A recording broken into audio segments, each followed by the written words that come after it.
Hey folks, this is Shanton here, and today we are going to be doing a Premier Draft Modern Horizons 3, my very first. I recorded this and did the live commentary as usual, and then afterwards I found out that the voice had not been captured due to whatever recording error. So I'm going to be trying to comment this after the fact, which of course is going to make this a lot weirder and different than usual. Maybe there's going to be some better commentary, to be honest, or maybe it's going to be worse. There's only one way to find out, and that is to try it.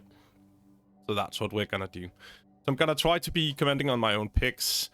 I can recall most of my thought process going in, but of course I've actually played with the set now. This is still my only draft I've done, so it's not a lot. But it means that it's not going to be as raw as it was the first time around. So my process here is that I'm just going to be looking at the rares and uncommons at first, and then trying to skim whatever I have time to go over. So just looking at these big, huge cards here, and trying to find out which ones stand out to me. At first, the Volatile Stormdrake seemed like you traded with something, so I'm not going to go for that. The Angel of Ruins seems like a good, sweet top end for whatever. But the Guardian of Forgotten actually seems to be some kind of engine-y thingy going on. And at this point, I kind of know that there are some archetypes in Modern Horizons 3, but I'm not entirely certain what they are. I think there's some modified going on, there's some Eldrazi, there's some energy. That's about what I know about this at this point. So this mentioned modified, Guardian of the Forgotten, so I'm gonna try and pick that and lean into it. I'm looking at the lands as well, just to see what exactly they do. I have read most of the cards beforehand, but only just once, so I cannot recall them at all, and that was only most of the uncommons. So taking this first, I'm more or less just gonna try and force the modified white stuff and see what comes with it. And immediately I spot this Fangs of Colonia, and it seems like a kind of sweet power play. It might not be like the strongest, but usually with these sort of modified things, you want to go all Voltron stuff and protect it. I'm not sure whether or not you can do it. As you can see, I'm looking at Eldrazi Repurposer here. This seems like a really sweet, just 3-drop. And then I will probably notice the Inspired Inventor in a second, because it's in white. And I also recognize that card from reading it earlier, and it just seems like a really sweet go into any deck sort of thing. I'm going with the power here because it's an uncommon, and I want to try that, or at least I think I am. And then I'm just looking at whatever else is in the pack, trying to get like an idea of what's going on. Luckily, I read kind of fast, so I can usually like pass some of the information that's going on if I don't have to talk too much over it. Metastatic Evangel is the first pop-up uncommon here. Whenever another non-token creature enters the battlefield under your control, proliferate, which seems like to be exactly what you want. And then there's also this Revitalizing Repass, which is one of the lands on one side, creature cards on the others. There's a Brief Your Last that I noticed just because it seems like a sweet removal spell, the Murder Plus. And then there's the Dark Umbra, which modifies stuff, and Protection. And Protection seems to be one of the things you might want if you're doing modified. That's my thought process at this point, at least. I think I'm going for the Metastatic Evangel once again, just because it seems like a really powerful early play, and in general for a build like this.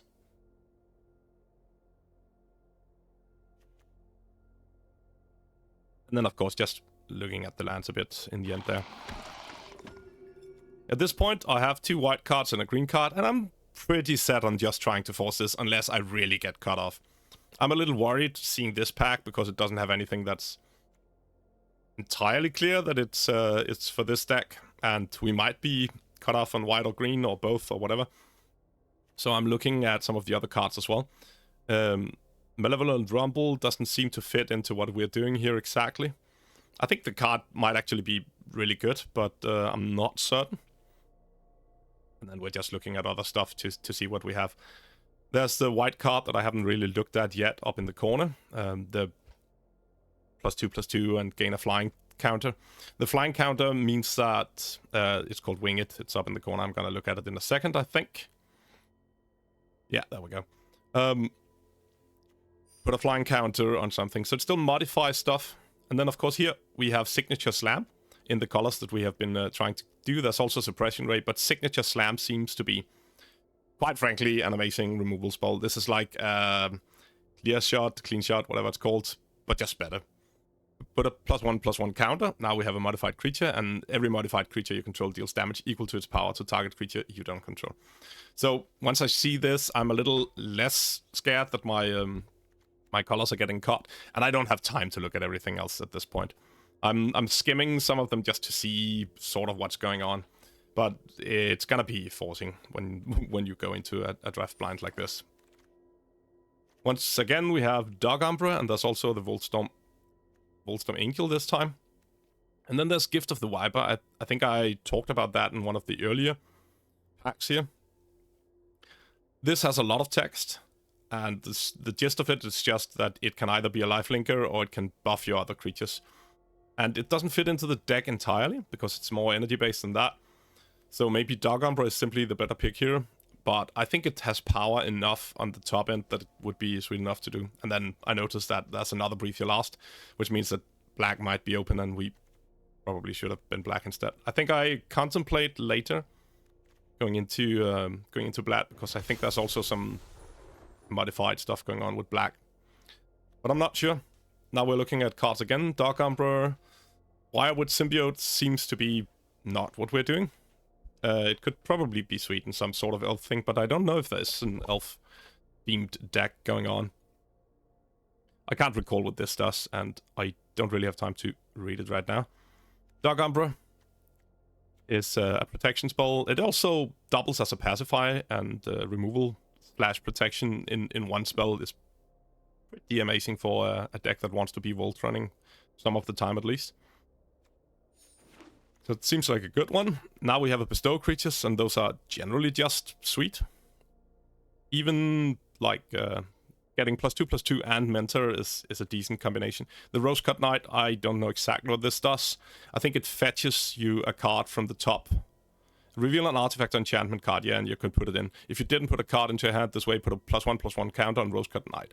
So it's 4/5 that's already modified with Vigilance, or it fetches you a card. Both of which are pretty decent, so I think I might be picking... Oh, I think maybe it's later that I pick it. I took the Nyxborn Unicorn. I just wanted to look at the green card there in the end, but didn't really get to.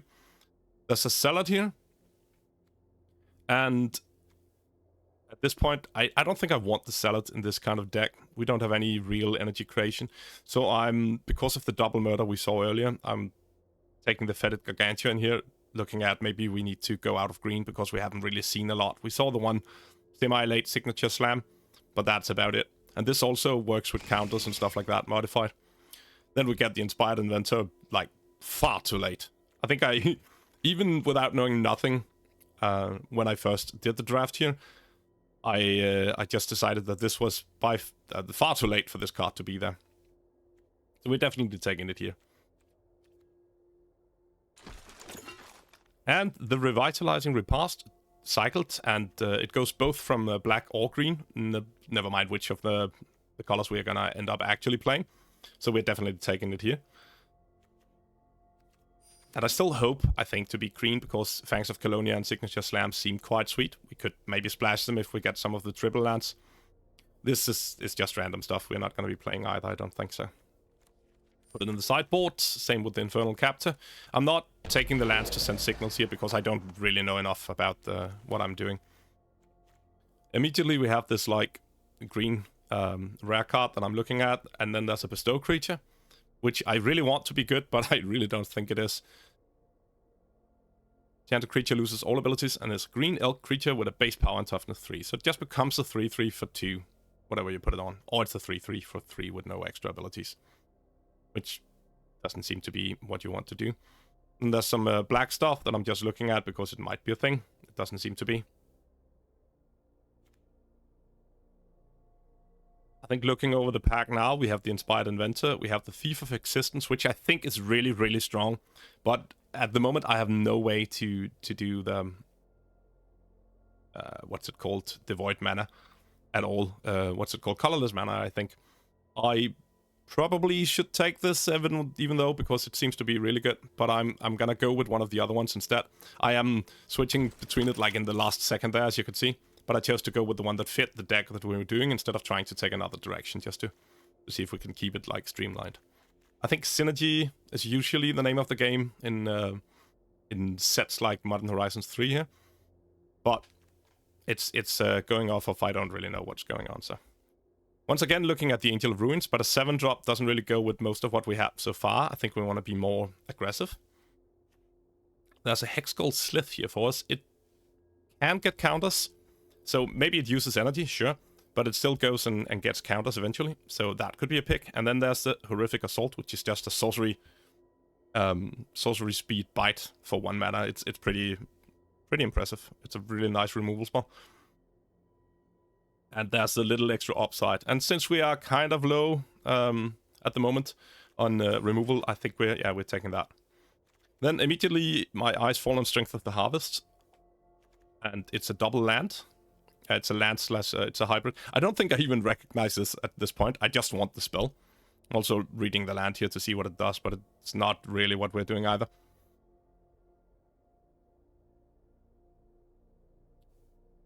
Let's see here.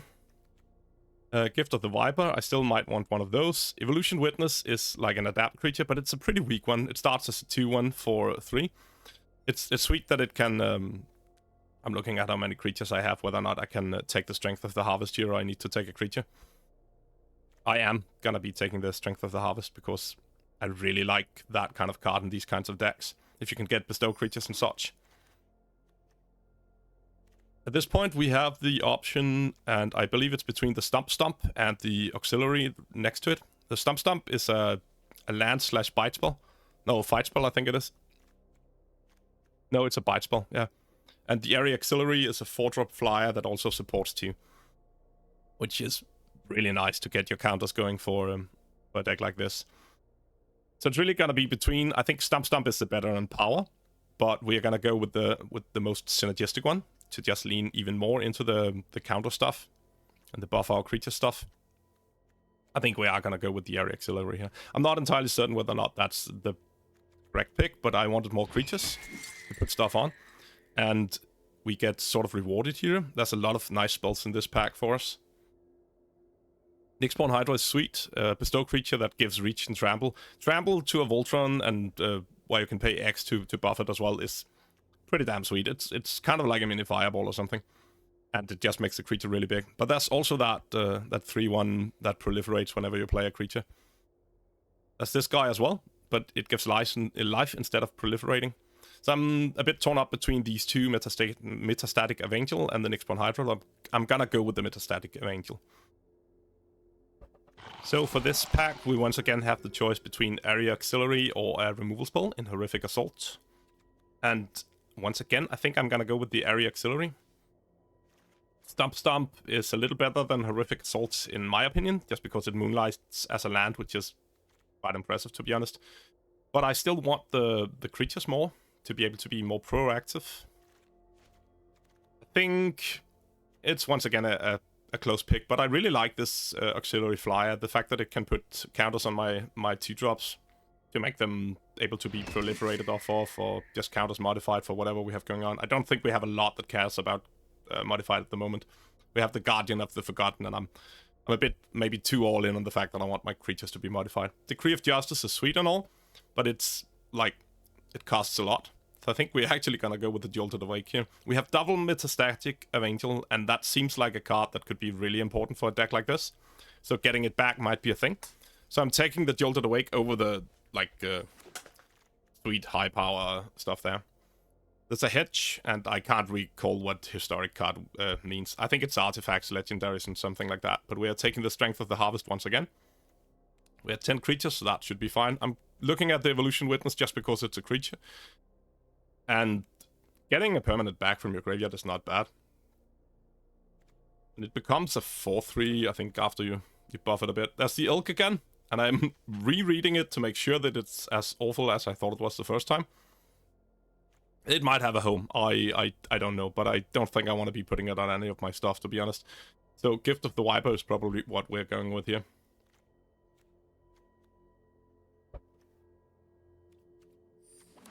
Hexgold Slith actually tabled all the way, and since we were looking at it before, we are definitely going to be picking it up here. It's a really sweet, aggressive 2-drop that also goes with the whole counter modified stuff.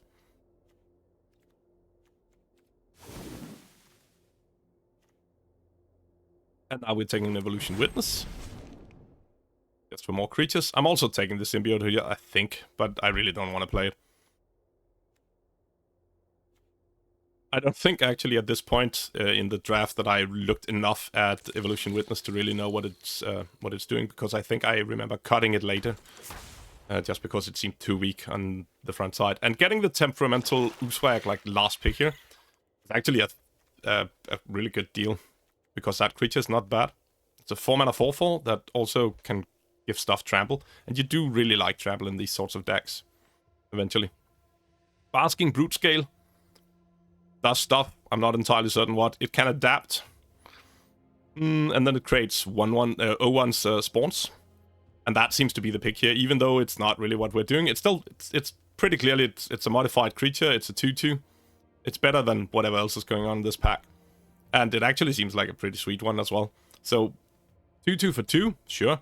And adapted for 2 more into a 3/3. Which also ramps us a bit to stuff. I'm definitely gonna be wanting that, yeah. Rather than the tapper. Even though the tapper does seem sweet, like in a, I don't know, in an energy-based deck of some sort. We have the Stump Stump this time, and another Nyxborn Unicorn. I think I am gonna take the Stump Stump this time, just because I do want a little more removal. There's also another of these Conjurers. I don't know how good they are. They seem to be kind of sweet, but I'm not certain that they're gonna go with what we're drafting here that well. So, I'm definitely choosing Nyxborn, or actually, in this case, Stump Stump over it. I still want the Nyxborn, hope that it might wheel or something. Maybe no one else is doing the white stuff. The white half seemed very open in pack 1 and pack 2. There's a static prison here, and I'm not going to take it because it doesn't last long enough when I don't have the energy to support it. But to be honest, I think that it might actually be the pick, the Static Prison. I'm looking at the Rose-Cut Knight for a little more top end here, and that might also be wrong, because looking back at my deck now, I think we're gonna be more aggressive than this. Hexgull Slith is probably the other choice. I think the Static Prison might actually have been a good choice for us here, just because it takes the creature out long enough that we can get in the damage, which might be all that we really need. So I think this is a bad pick. I think I should have taken the Hexgull Slith or the removal spell. But it's hard to know. We have a Witch Enchanter, a land that, like, moonlights as a 2/2 with enchantment removal, which is pretty sweet because there's all the bestow stuff going on, so it could hit targets. It also takes out artifacts. Is that correct? That's correct. And there's an entire deck revolved around that, I think. Yeah, I think black-red is artifacts. As you can see, I'm not entirely certain what's going on in Modern Horizons 3 as of yet. We're definitely taking the Witch Enchanter here, even though I was looking at the other one. Now we have this little interesting dude. It comes in as a modified creature, it's a flyer, it can go on to other stuff later to modify it, and it can give flying to your Voltrons, which is a very important thing. There's also the Colossal Dread Mask over there. And it seems pretty strong as well. I'm not going to be looking at it too much here. But it had too high a casting cost for me to be interested in at this point. 6 mana is not something we're aiming to get to that often. We want to be playing full-on aggro here. The Hydra, though, very sweet pickup. That's yet another Breathe Your Last. And not a lot of other stuff here that we want. So we're just taking the Gift of the Viper. If we don't have one already, we are very happy to pick it up, but I think we already had one somewhere. Yeah, it was there. Malevolent Rumble or Indebted Spirits. Let's just take the Indebted Spirit. It's a bestow creature. It's quite decent in that it can... The Afterlife thing gives us a flyer that we can bestow onto and do other nice things with. There's a land here, which has like all 3 of the colors we might theoretically be playing some of. And then let's just take the random. Yet another Hexgull Slith late, which means that since it tabled the first time, we saw it. Maybe it was correct to leave it in the pack so we could take it now. So I'm contemplating taking the land here instead over the Hexcall Slith, but I think I'm gonna go with the Slith just for a bit more 2-droppiness. We could use the extra 2-drop to be even more aggressive. And this deck is actually looking quite nice. I liked where we were at this point. We had clearly been lucky, obviously, and I think I commented on that several times. We took a white card and then we were more or less forced an archetype and it happened to be open. So it's not how I would suggest you draft, but if you're lucky, hey, it works. And then we have far too many cards here to actually go in the deck, so we need to be trimming it down quite a bit. And it's easier to copy my thought process during the draft, because I sort of know how I draft, but this cutting down thing is always a little harder for me. So maybe I'm not going to be hitting as close to home here. Usually I put the cards out to the side that I consider cutting. So we might be seeing that. And this is also the first time I have to really read these cards. That's why I'm pausing at the Angel so much, the Wolfstone Angel here. Just to make absolutely sure I understand what it does. And half of the time I'm going to miss something anyways, because that's how Magic works. Or at least that's how Magic works for me. There's always some little detail that I've missed on a card. And there's going to be one as well, a little spoiler for the games to come. There's going to be me missing a card. I'm not going to say which one, obviously.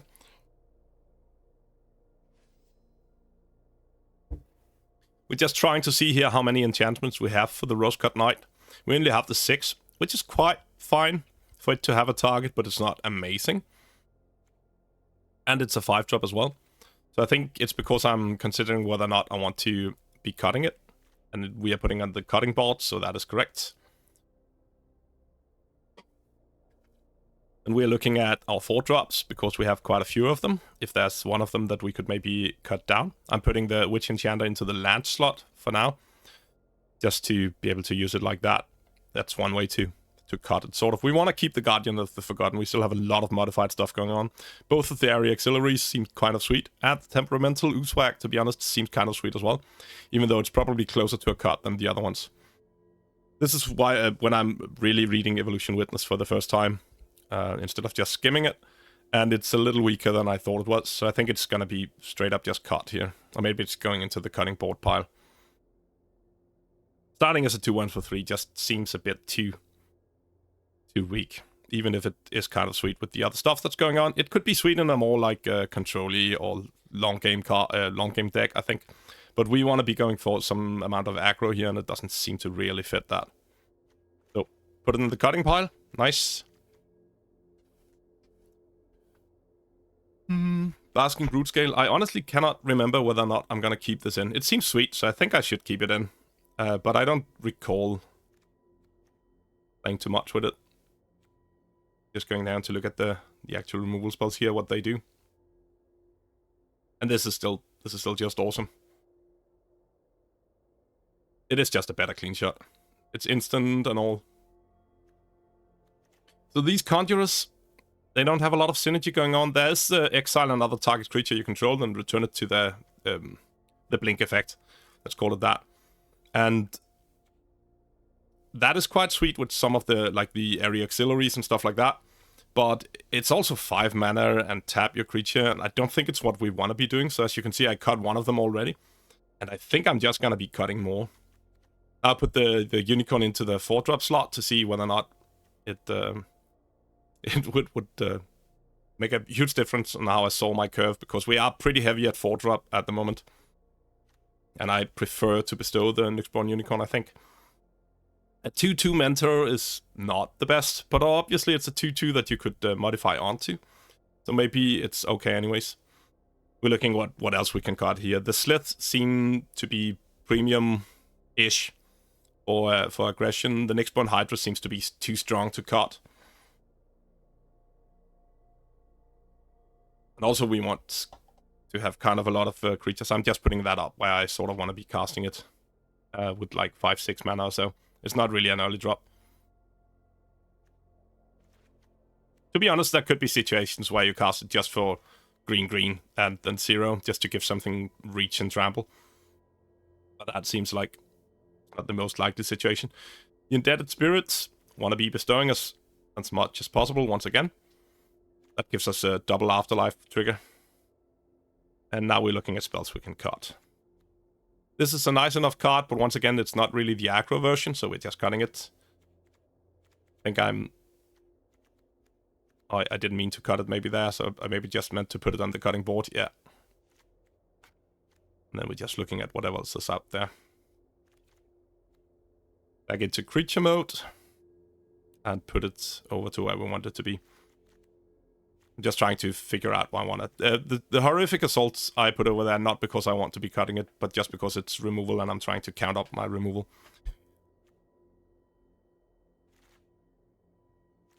The Revitalizing Repast is also a land, so we put it in the land pile.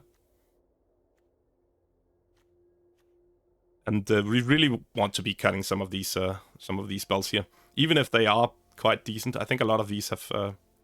I'm putting the Stump in the land pile for now. I think I might want to more count it as a spell because it's a pretty relevant spell having the extra removal. The Fangs of Colonia I think are powerful enough that we want to keep them. But I am considering whether or not it's one of the effects that you don't really have room for. But I think it actually you should be playing this. Seems like it's kind of sweet. I also should probably read my cards a little more extensively. Dark Umbra, still, as I mentioned earlier, protection / removal. We also want to be playing that. I don't think that can be cut. So we are probably looking at cutting some of the tricks like Gift of the Viper or Wing It eventually. Jolted Awake that I clicked out before could still be a cut. And I don't think that we want to be cutting the Mandibular Kite because a 1/1 flyer to modify onto is actually kind of a sweet deal, especially since once it dies, it doesn't just go away. It becomes into another modification we can put in something else. And flying is a very relevant keyword actually in a modified deck. So I need to be cutting something, and I think these Distinguished Conjurers are probably not like cleanly not fitting what we're doing, that they need to stay in the deck, even if they do seem like they could be kind of sweet in some other version of a deck. Okay, so I have cut this last part down a bit just because it took me a long while to figure out what was going on. I start up by putting Dark Umbra over there and cutting one of the Wingets. I'm also moving the Nyxborn Unicorn to 2-drop because it's still a fine 2-drop to modify onto, if nothing else. Signature Slam should go with the removal spells for now. And I'm looking at Gift of the Vipers. I can cut one of those. Jolted Awake is another one I'm considering cutting, and it goes there. And right now I'm looking at the lands just to see how many we can actually cut down on. I want to cut down a bit on the like basic lands, but I also don't want to go too low because with aggro we don't want to have too many tap lands, and this is cutting it kind of close already. Technically, the Witch Enchanter can enter as a non-tap land, so that's fine. I put Stump over with the removal spells just because I think I want to mostly be using that as a removal spell. Distinguished Conjurer finally gets the last cut. It had some sweet interactions, but it's probably too slow. If we cut one more land here, we are still playing with 13 basics and I think 5 other lands, so we're still at 18 lands at this point. Technically, but we want to be using most of them as spells, so it's like a decent compromise. Indebted Spirit could be a cut, but we are gonna go with the Gift of the Viper instead, I think, yeah. And done. Okay, so as for the actual games, I might be able to remember some of what's going on, which is a little annoying, but let's still see whether or not we can make this as clean as possible. Pokazinha. We're fighting Pokazinha. As you can see, I'm playing on another account than usual. This is a pretty weak start in hand. And I do think we're gonna start with a mulligan here because we don't have anything to do except on turn 4. So that seems like something we want to mulligan. Yeah, that was good. It's also fun when I it's always fun when I end up actually like commenting something else that what's gonna be happening. I feel like that could be an interesting interaction. I can diss myself for doing what I don't think to be the right play here. I need to be cutting something. And Since we don't have double green, I think we are cutting the Nyx-Spawn Hydra here. We have a good play for 4. I think it might have been correct, and I think I also, like, after I do something, consider whether or not I should have been cutting the area auxiliary instead. I want to keep the Guardian of the Forgotten, because that's the whole reason I was building this deck in the first place. But let's see what I actually end up cutting.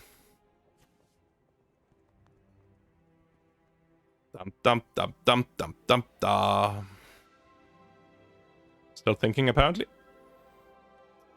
The reasoning for cutting the Guardian of the Forgotten is that it's a 4-mana play, and we already have 1 with the auxiliary. And the reasoning for cutting the Nyx-Spawn Hydra is that it's a little weak on the low end, and we'd rather just be going for power with the auxiliary into Guardian of the Forgotten. We also have Signature Slam to put a count on something on 3 if we want to kill something, and then we can go into Guardian of the Forgotten after that and just save the auxiliary for down the line and hope to draw something else.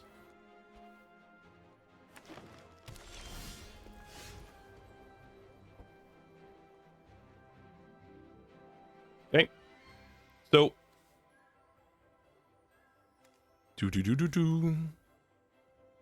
White mana to play the Hex Gold. And then we might be playing the Strength of the Harvest as a land next turn, depending on what we draw.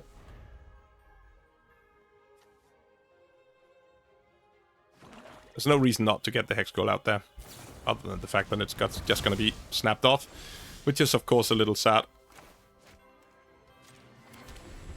It's not the start that we really want in an aggro deck, to have our only 2-drop killed, and not have a follow-up play until 4.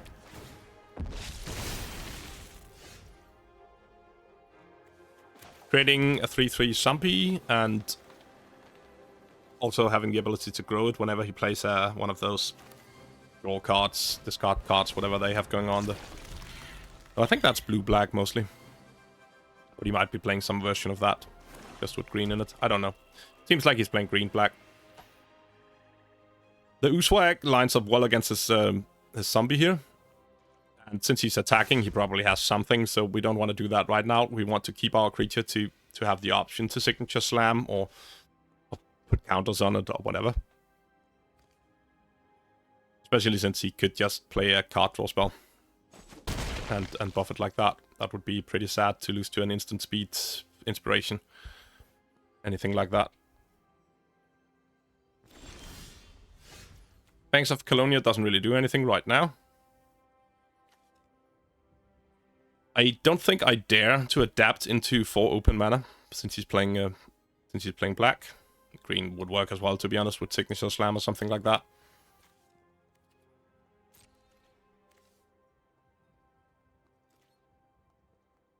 We're attacking first just to get the damage in, and I don't know whether or not I want to be... I think the correct play here might be playing the Guardian. I'm so glad when I do what I think is the correct play. This is an interesting way to do it. I haven't tried commenting on one of these after the fact. I've obviously been doing it a lot with my Baldur's Gate stuff.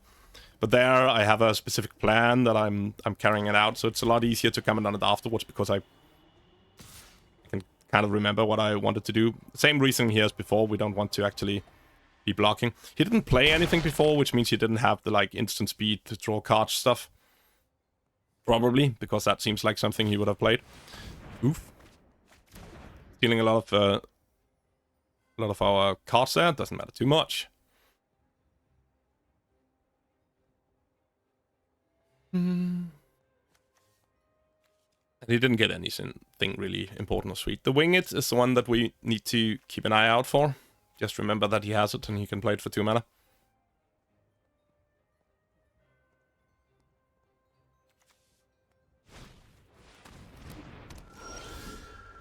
Good. Now he's tapped out, which leaves us some nice situations here.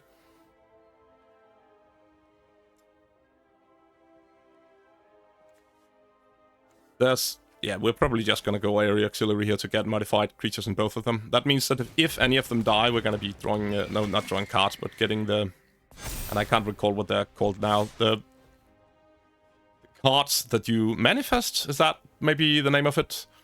The Guardian of the Forgotten, once we mouse over that, I can see what it's called. But I think it's called Manifest. With one of the creatures die now, we are getting a 2/2 is sort of the gist of it. And it might even be a 2/2 that we can upgrade into a better creature. Wither and Bloom, he kills the flyer, that's fine.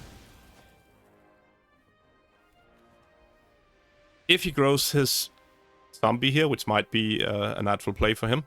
Don't know if he can, he hasn't done it yet. But then we do have still the option to signature slam it afterwards. Wing it. Oh yeah, of course you can do that. So, is he just... He's just gaming it flying, maybe? Because he didn't have a better play? Not entirely certain. So the temperamental Oozewag doesn't have to actually be adapted in order for its clause to step in. We now have trample on both of our cards, is probably the relevant part here. So he's tapping out to play the Gravedigger, which leaves us in an awesome position that we can remove some of his blockers. This land is tapped. We could pay 3 mana actually to make it untapped and do a double removal spell. Which I think, to be honest, might just be the play. No, we're dealing enough damage actually, so as long as we can take out the 3/3, I think we are already set to win this because of trample. So yeah, that's probably just a play. I don't think I notice how high, what's it called? I don't think I notice how low health he is here, because what I should be doing there is, yeah, I can just use Signature Slam on whatever blocks, that's fine as well. But as long as I take out something with Signature Slam, he is just dead. I was definitely playing at this point still for value instead of just going for the win, because I hadn't seen that he was this low in health. Or maybe I had forgotten that I got trample as well. I'm not entirely certain. But he's definitely just dead. And yeah, I do think I actually got a bit surprised that he died here. Which is not awesome, of course. But hey, we got our first win. Which is sweet. Especially since going into a draft blind is not what you're supposed to be doing in a Modern Horizons set. There's a lot of text in the cards, and they are usually a bit more complicated to draft than other things. So we were clearly lucky that our lane was just open for us, which is something that can happen. So sure.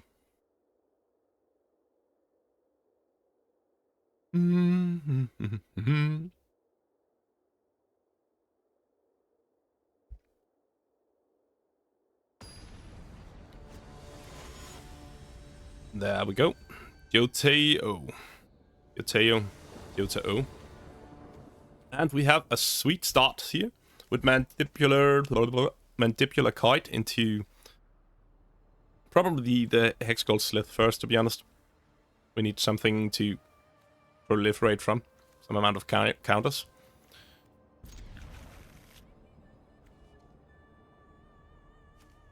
I'm just considering if there's any good way to play these in order for it to work the best, but I don't think there is. We could have held up the Mandibular Kite to later, I guess, to play both Metastatic Evangel and the Mandibular Kite on turn 3, which might actually have been a thing, to be honest. Start with the Hexgold Slith on turn 2, do the attack, get the counter, play the Metastatic Evangel, play the Kite, and proliferate the counter on the Hexgold Slith, just to make it bigger so that it can attack once more easily past his stuff. Now we draw the Auxiliary instead, which is kind of sweet. And we do get a little bit of damage in here from the beginning with the Mandibular Kite, but I think actually the other order might have been better. I don't know what he's going to be doing, obviously. So, maybe it's not. But just going off of no information, that would have given us an extra counter on the Hexgold Slith, and I guess 2 points less damage. That's a question whether or not that's worth it. Since he plays this now, it was obviously gonna be worth it. That's a tap land that we can play and still play the Metastatic Evangel. That seems like a good thing.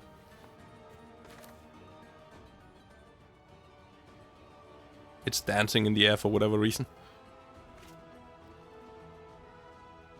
Yeah, and that was just me not being entirely certain how that card worked. It both has cycling and it can crack to fetch stuff. I think the cycling part actually had me a little confused. I don't think I noticed that it had that ability before. Definitely paying to get the counter here. Obviously. The Riddlegate Gargoyle seems to be like a really sweet card.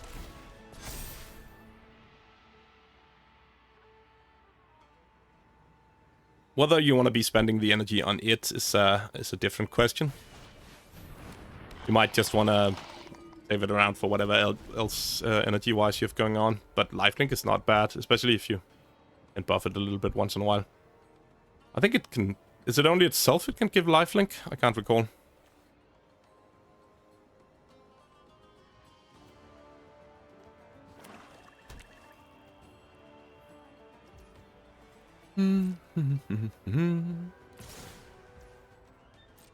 Target creature you control. Okay.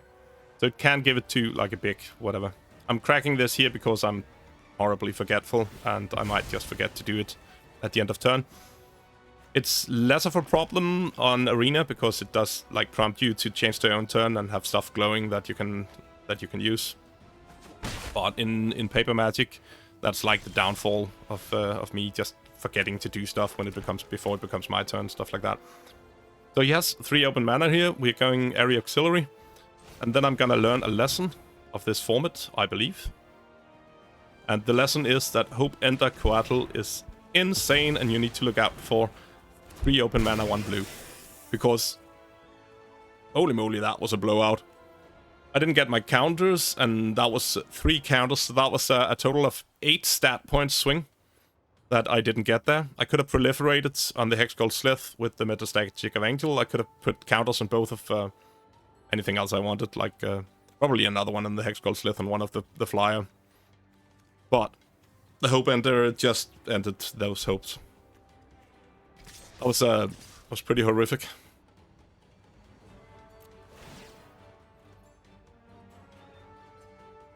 I think he could choose to trade here.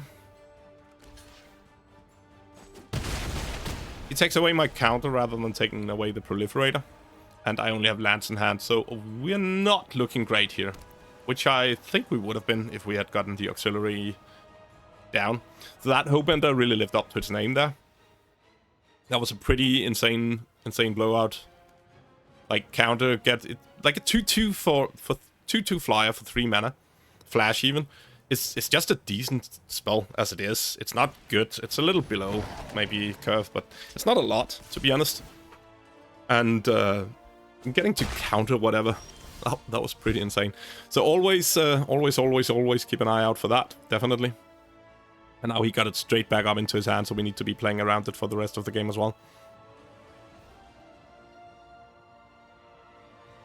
We don't really have anything interesting going on here. We have the 3-1 that we don't really want to be attacking into a 2-2 random zombie.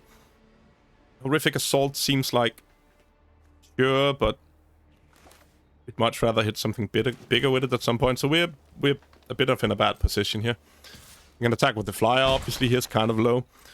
I was considering putting the Mandibular card onto the Metastatic Evangel and just swing in the air, but eventually can just hold back the Riddlegate Gargoyle and trade for it. So, and even if he like, if we Horrific Assault that, he can just play out the Hope Ender Coatl. So, I didn't really have a good line there. Gravedigger seems sweet. Also, it's a play-in Gravedigger, it seems. Obviously, when I was playing before, I had to read the cards a bit more. But I do remember some of them now, at least. More lands is, yeah, not the best. Let's see what we can make out of this. Still in the same position as before. He has 5 open mana. He can flash in the 2-2. We can't really do anything interesting here. I attack in the air to see whether or not I can bait him into playing out the Hope Ender Coatl, which would be fine for me. If he ate the germ, we could just equip onto the Metastatic Evangel, and he would have his counterspell out of his hand. I think he drew 3 and made a spawn there or something like that, which is insane. Like, look at the card advantage in his hand to mine at this point. The sweet point was that I could see I had the same thought at this point. There's my mouse cursor moving over all of his cards there.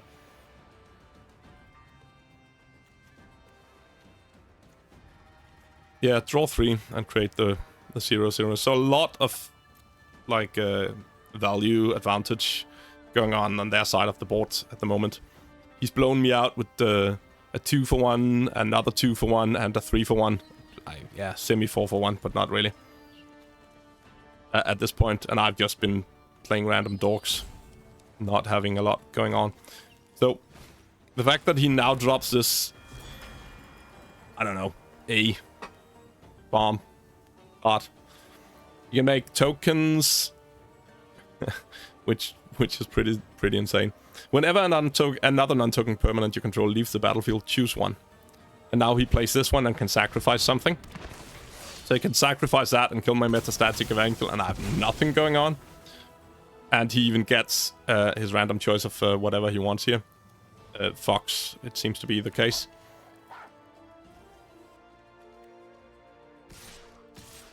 And at this point, I've probably lost the game. But I am not the kind of guy who usually scoops up easily. And we do play the Guardian of the Forgotten right away. Which means we have a decent way to go somewhere. Unfortunately, the Horrific Assault does not put a +1/+1 counter on anything before it swings, or even gives +1/+1. So we can't kill his Genku here. And that is really the card that we want to be killing if we want to have, like, any chance of surviving. So if I had the mana, we could, like, equip the Mandibular Kite onto the Guardian of the Forgotten. But that would also mean that the Germ dies without being modified. That's a cute fox. I think that's why we're spending time looking at it here. I don't really have a good play. I'm very far behind, but at least the 4/4 blocks the 2/2s pretty well.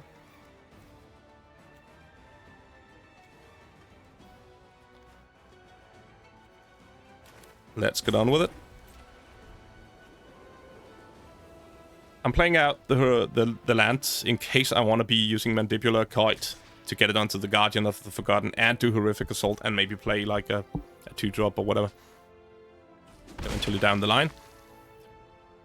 It's a little risky in card he has some sort of hand interruption. But hey, we need to take risks at this point.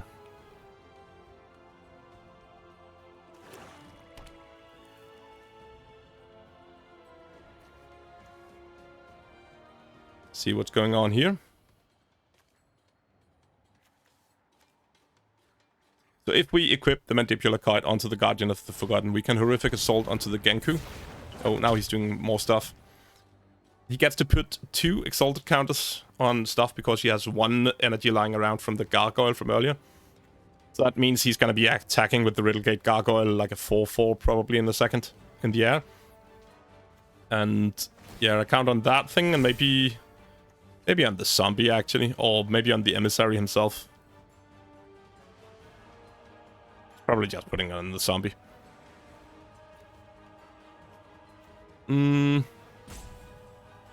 Yeah. I don't know if there is like a deal 2 to all of your opponent's creatures, because that would hurt him pretty badly by putting on the zombie bit there, but otherwise it seems okay. The emissary doesn't do a whole lot more than just putting down the exalted counters, so probably it would have been better to put it on itself. It plays around more spells. He'd probably rather want me to kill the emissary if he has some sort of graveyard recursion. So the strength of the harvest here is not horrible. Unfortunately, it's still just too weak. Or maybe it's actually not. Let's try and look at that. So if I play it on the Germ, get a big guy in the air, I think we can Horrific Assault as well. +1/+1 for each creature and or enchantment you control. No, it can't, because if I play it on the Germ, the Mandibular Kite itself is an artifact and not an enchantment. So it would only get +3/+3. And that is not enough to be able to take out the Genku Future Shaper. I'd obviously much rather want it on the Germ here. because it's a flyer. But I think we need to play it on the Guardian of the Forgotten in order to take care of his Genku Future Shaper. It's like a bit of a catch-22. We can't really get what we want here. We want both a big blocker in the air. It has the added benefit of making the Guardian of the Forgotten itself into a modified creature, which means if it dies, it triggers its own thing. And now we can snap out the Future Shaper, and I think we should just do so. He's not tapped out, but we do have the mana to pay for Hopebender in case he's doing that. He might have a real counterspell, of course, but we can't play around that at this point at all.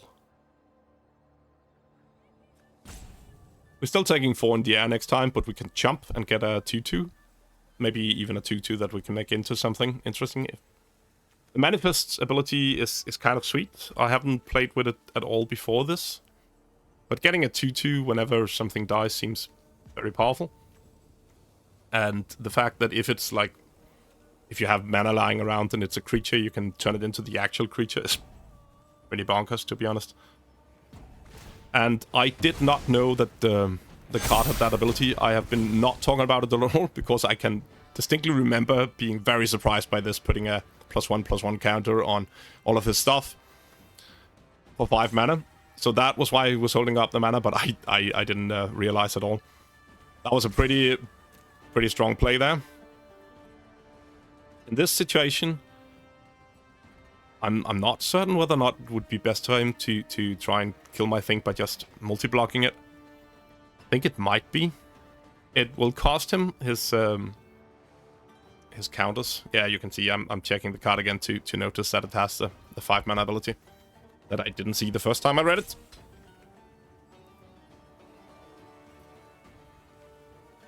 So he will have to trade both of his Exalted counters, which is the ones I would be killing if he wanted to block here. I think him not blocking is a bit dangerous. Because if he doesn't have like a removal spell, if I get something like Trample, if I can... Maybe even if he attacks and I can get flying. No, he does have the Hopebender Coatl still. They can attack, what, 5/5 now? Putting me to 1. But unless he can end it here, I still have 1. And then, of course... Oh, sorry. I completely forgot about that. I obviously had the gem that could block, and he doesn't have anything else going for him there. So we get the... we get the 2/2, and... In this case, it's not the best 2/2. We also have the Mandibular Kite that we could, in theory, slap onto our big dude now. But then he goes and plays Decree of Justice for 2. So, 2 4/4 White Angels, and it was looking bad already. But to be honest, without that card, we might still have been in the game. Because, like, giving the Guardian of the Forgotten flying would present a very sizable blocker. We'd also have the 2/2 with, like, to the side of it just to jump. And he couldn't just go and attack all out. But if he didn't have that card, the Angel card, he might have had something else, right? Just being able to play 2 or even 3 of his cards seems to have been just as fine, to be honest. He just needs to stay alive long enough to kill us. I'm looking at a way to like, turn this into a flyer or something to that effect. The Inspired Inventor here is nice. It gives us the option to get an extra servo, an extra blocker, so he can't just alpha swing. But he can still take me on in the air, so it's not like it really changes a lot.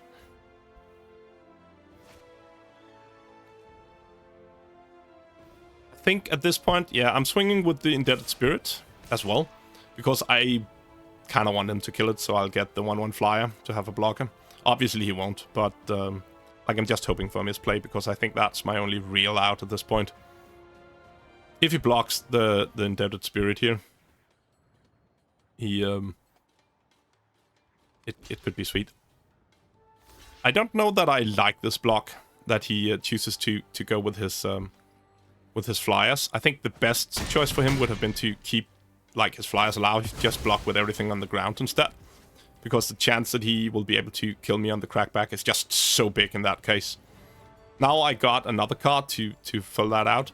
Even, to be honest, jumping. But jumping was a little scary in case I could give it trample at instant speed or something like that. I don't know if it's in the set, but it might be.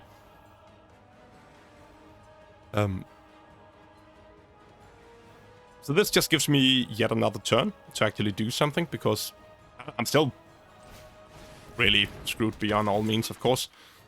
But I think it was a bad block from the opponent there. We can get flying to something. Doesn't really matter too much. Probably not that guy.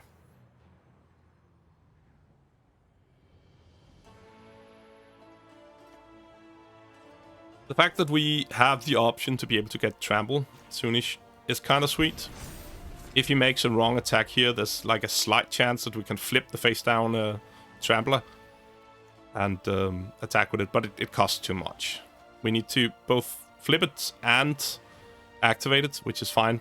We have exactly enough mana to do that, but it's gonna be, I don't know which block he can, which attack he can make that doesn't kill me, that also allows me to be able to do that back. And he also probably has to play nothing. But he's in a position now that he cannot just kill me by swinging in the air.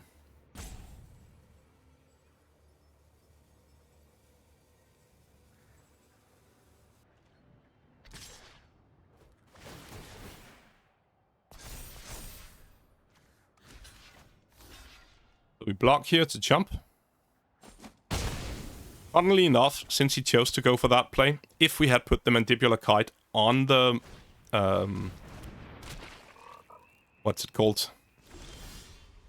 If we had put the Mandibular Kite on the face down card, on the Temperamental Uswag, last turn, and we had just not blocked and got to 1, we would have had a flyer that could... And I hope the kite would stay when we flip the card. I'm not even certain how that mechanic works. But then we would have been able to flip it and adapt it and swing with a 6/6 flyer with trample that he would not... that we would still have been able to... Never mind. I would still have died.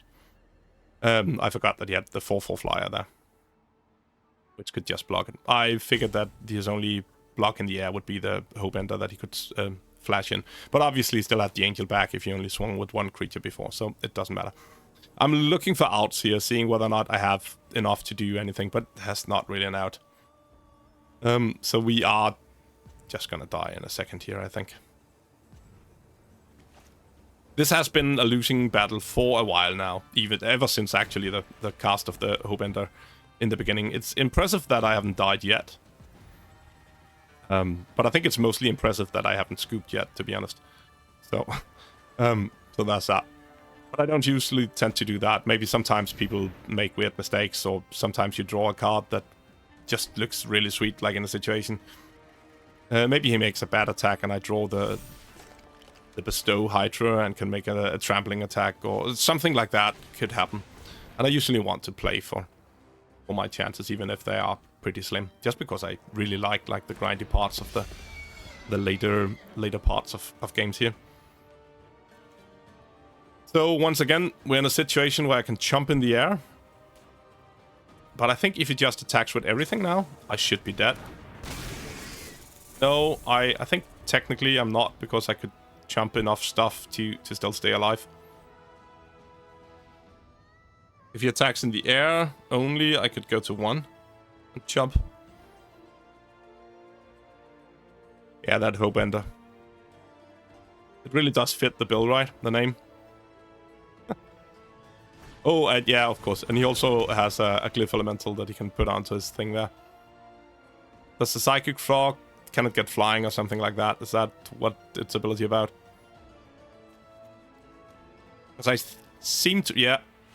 Exile 3 cards from your graveyard, Psychic Frog gains flying. And now I think we're just dead, right? I can jump the 4/4 and I still take 6. So that should be enough. So as long as he attacks with all of his flyers now, and he even gets to pump that as well. But that doesn't matter. And he attacks with everything. But that's fine as well. Yeah, no blocks. Doesn't matter. We're dead.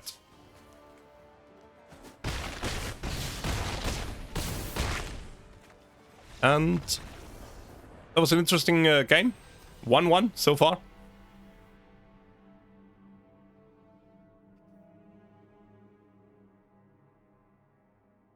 Okay. So, it is not looking bright so far. But it's not like we are really expecting to trophy with a blind draft. Would be sweet, but Pretty damn unlikely. The deck does look good, I'd say. It is pretty synergistic. We have a lot of the counter stuff going on. I think we have some cards that are pretty high value. And, yeah. Let's see what we can make happen here.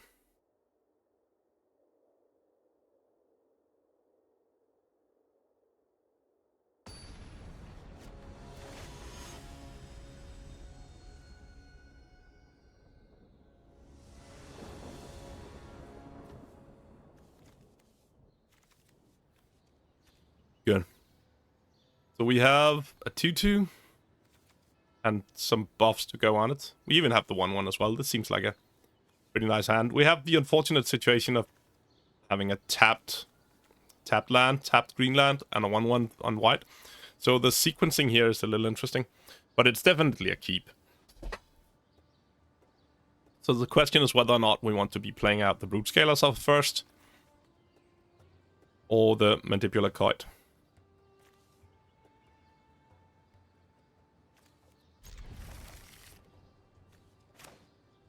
I honestly cannot remember what I ended up doing. I think we're going with the Mandibular Kite, it seems like.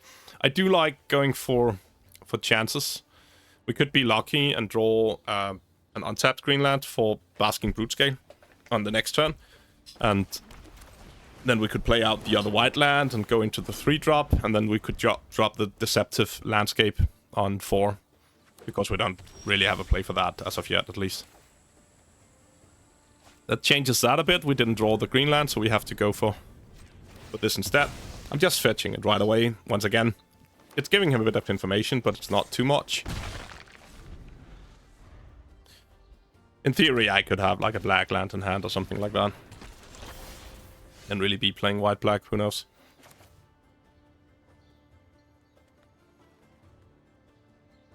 I think the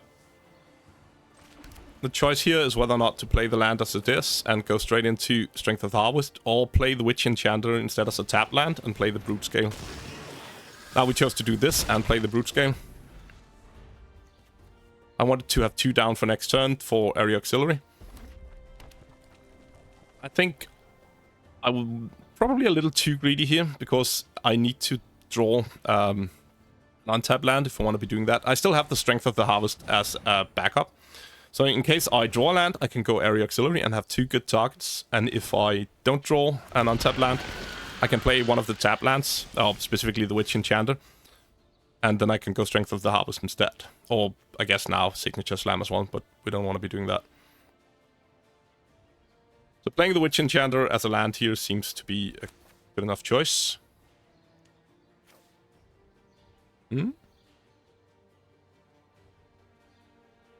Probably just buffing the flyer first.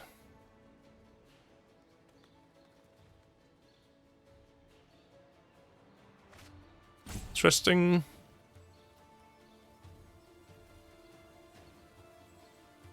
Yeah. I'm not entirely certain what I'm contemplating here. I can't get to play out the Area Auxiliary this turn. That seems to be wrong anyways.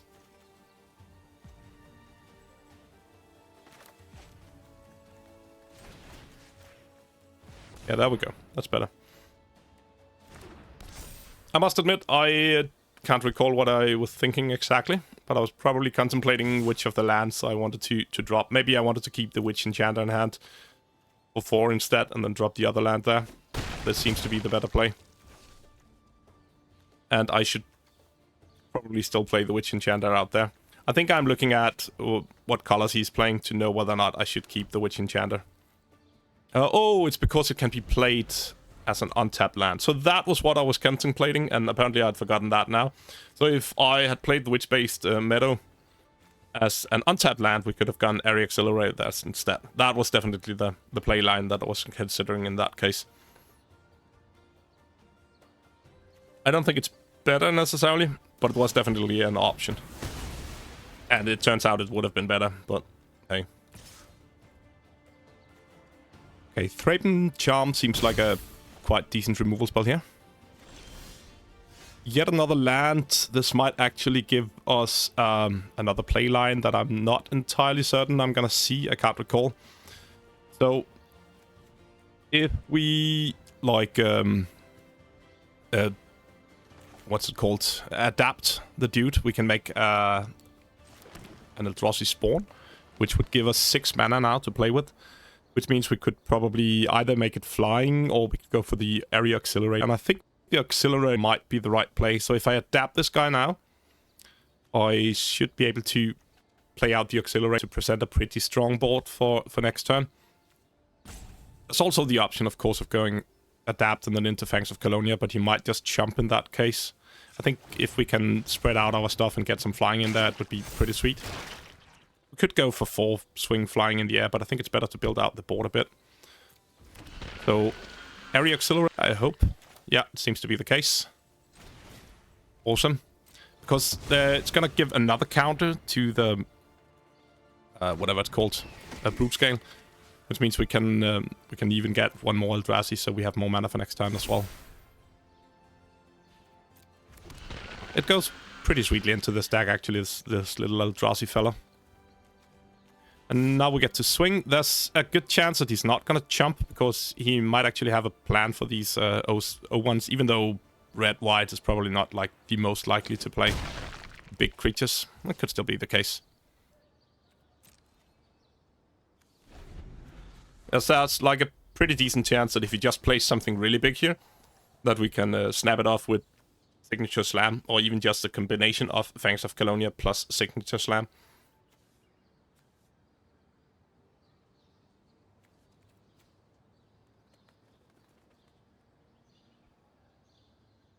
But I don't know that White-Red really seems to be the big stuff play. As long as a permanent you control left the battlefield this turn, if source you control would deal non-combat damage to an opponent or permanent an opponent controlled, it deals that much damage plus 2 instead. Whenever you get 1 or more energy, either revolt deals that much damage to a target. That seems like a pretty insane build around, to be honest. He hasn't been playing a lot of cards that goes with it so far.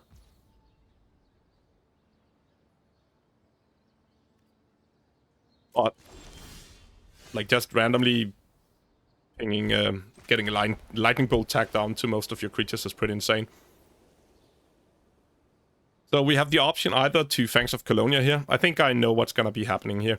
I'm gonna play Fangs of Colonia for 2 because I've read it as put +1/+1 counter on target creature, then double the number of +1/+1 counters on each creature, and then didn't read it any further. So I thought that if I put the counter on the area auxiliary, we were also going to be doubling the number of counters on the Basking Brute scale. And then I was going to go for the Mandibular Kite and swing in the air. That was sort of like what I had in mind here. Yeah, that seems to be what's going on. But if you just read like 1 sentence more, that had a +1/+1 counter, put it on it this way, you will see that it won't be doubling the stuff on Brute scale. So we are just going to get us a 5/5 flyer here, which is fine. And then, of course, we can put on the Mandibular Kite on the other guy instead. But instead of swinging for 11 in the air, which I had hoped to do, or I guess 12 in the air, we're going to be swinging for 10 in the air, because it's, of course, going to be a 5/5 flyer. I forgot that part. Gives +1/+1 as well, right? So, still swinging for 10 in the air still seems amazing here.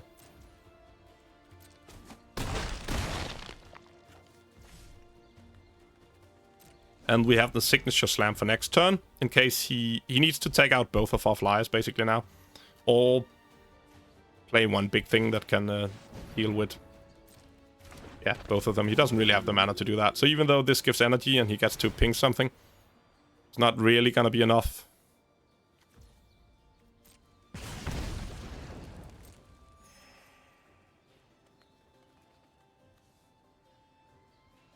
It seems like we've just won here, but he does have the 4 mana. So, no, never mind. He concedes.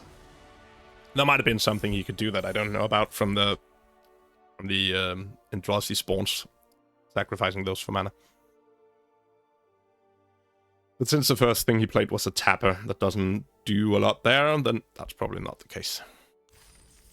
So a misplay from not understanding the Fangs of Colonia, but we still got to take the deck, which is pretty sweet.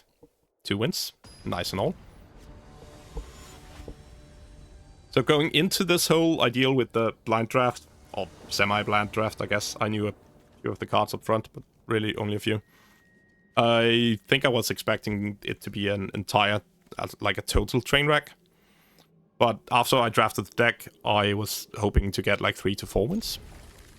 So that's still what we're aiming for here.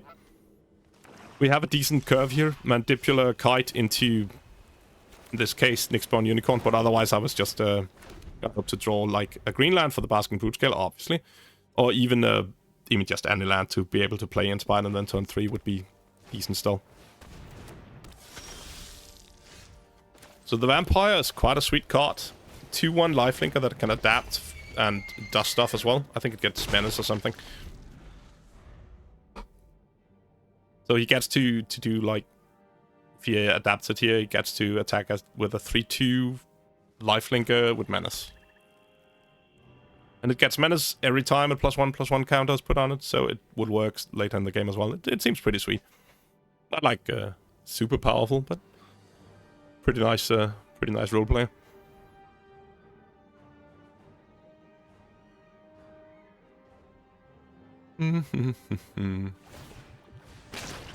We really need to be drawing some lands here, otherwise we are gonna have a bad time. And that was not a land. It was a 2-drop though, so at least we can play it. We don't have a counter as of yet, and it's a little interesting how exactly the Inspired Inventor works with Metastatic Evangel.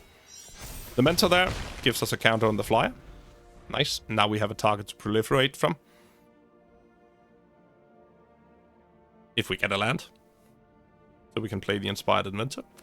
Or a green land. I think even with a green land we'd probably play an Inventor, yeah. Seems like a good combo.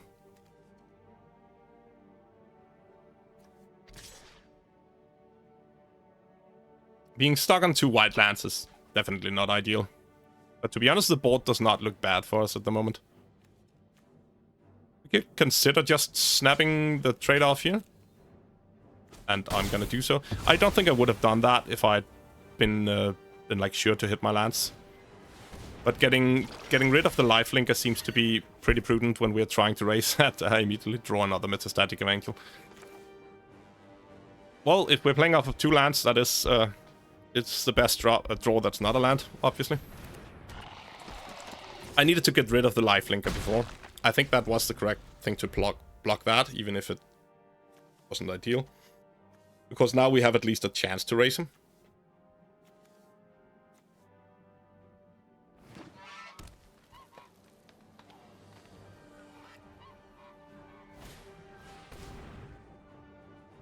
Malevolent Rumble, drawing into Disciple of Freya-Lys.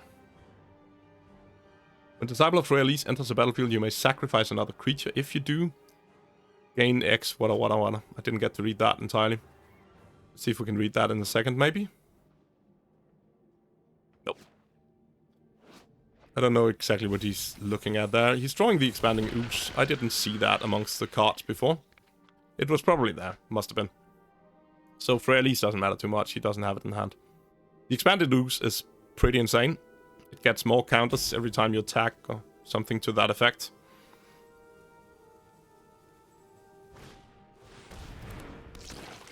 And it's a good target for Signature Slam. If we draw a green mana, and we did not.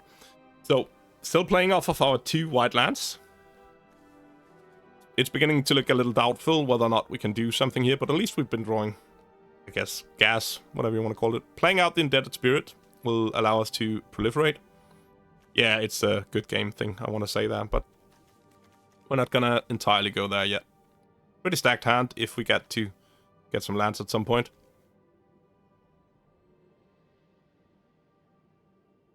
Target modified creature you control gets a counter when it attacks.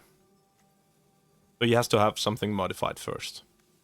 Which is pretty easy for him to get, to be honest.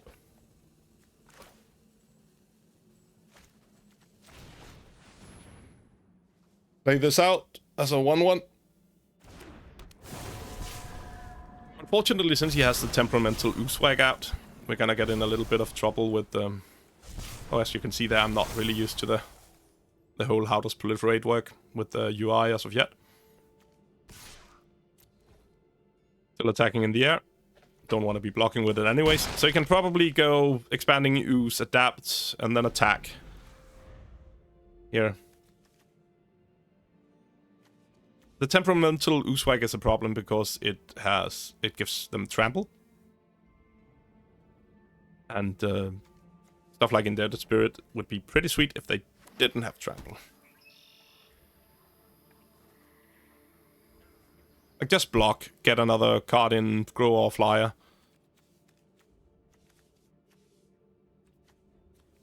But please, pretty please, give me a land.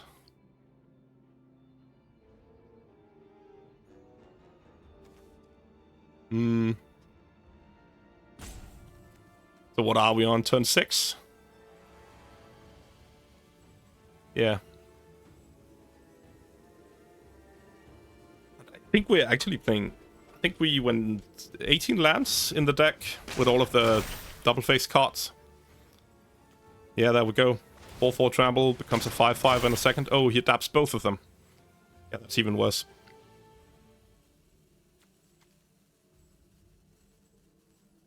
Swinging for 11.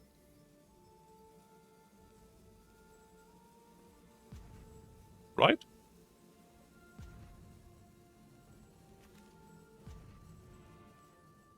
One would think he should be able to take me out here. We've been stuck in 2 white lands for a long time.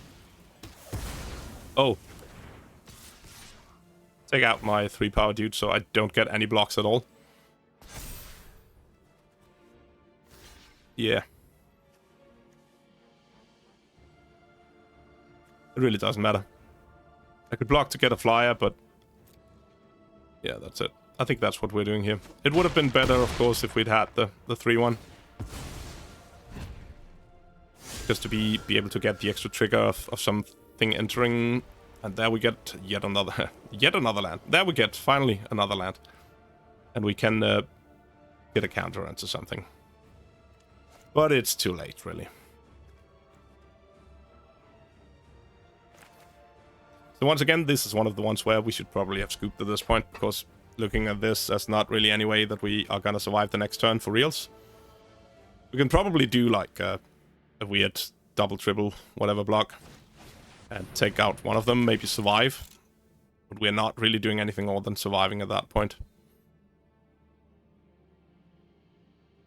I'm considering whether or not to put a counter on something or to make a servo here, I think.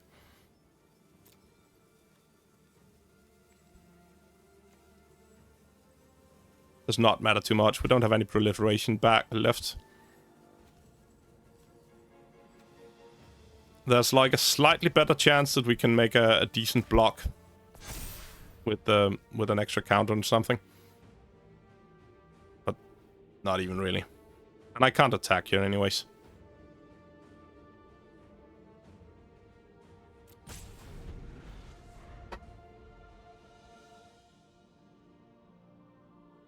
So if he has absolutely nothing here, we can trade for his temperamental Oozewag and reduce the other guy to not having trample next turn. He puts it on that so we don't have a clear block, which seems fine. I'd much rather take out the Oozewag as well. That's great by me. And this also means that he gets to keep the extra counter around because he probably knew that I was gonna go for the Oozewag.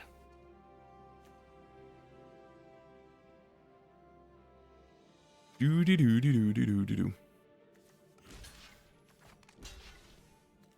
think we're just gonna have to like accept that we are gonna be jumping for the rest of the game if we want to have a chance to win this. I'm throwing the inventory in there as well, just in case he has some pumps, because I'm going to 1 and anything like a +2/+2 to its damage or something would kill me. As does him taking out like removal spell on our next born unicorn. There is a kill as well, because that's 7 points of damage. So obviously we're not gonna win if we are not gonna draw our 3rd land until turn, I don't know, 7. So that is fair. So this is putting us in a bit of a snag now with 2-2 as our record. Which we really want to get like the next win at least to get up to 1,000 gems. And it should be possible, right?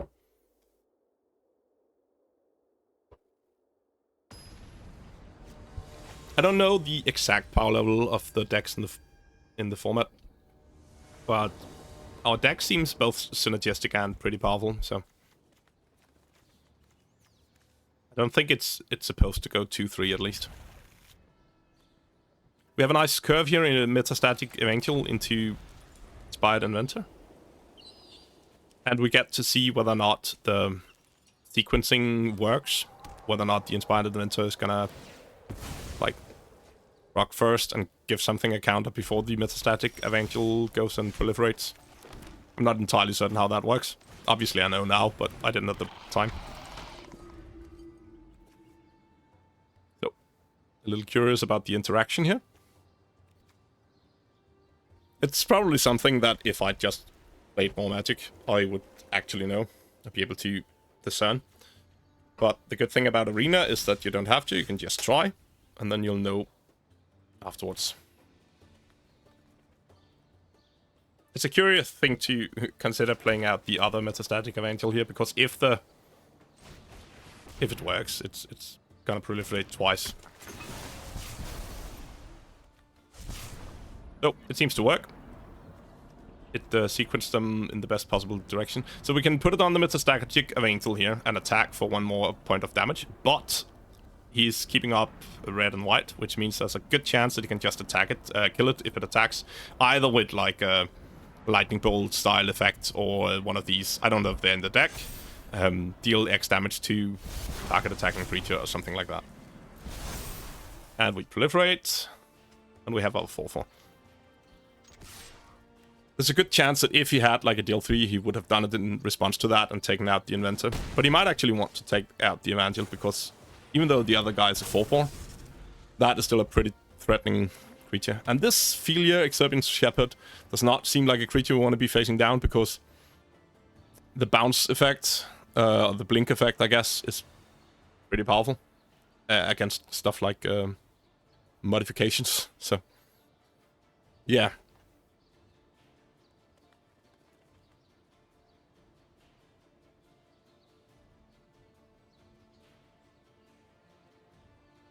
So it won't do a lot here, because the same thing is going to happen again if he just bounces the Inspired Inventor upon attack. It means that he can get in 2 points of damage, but it's going to return and it's going to become a 4/4 again. That part is not too relevant. I always like when they say thinking. Oh.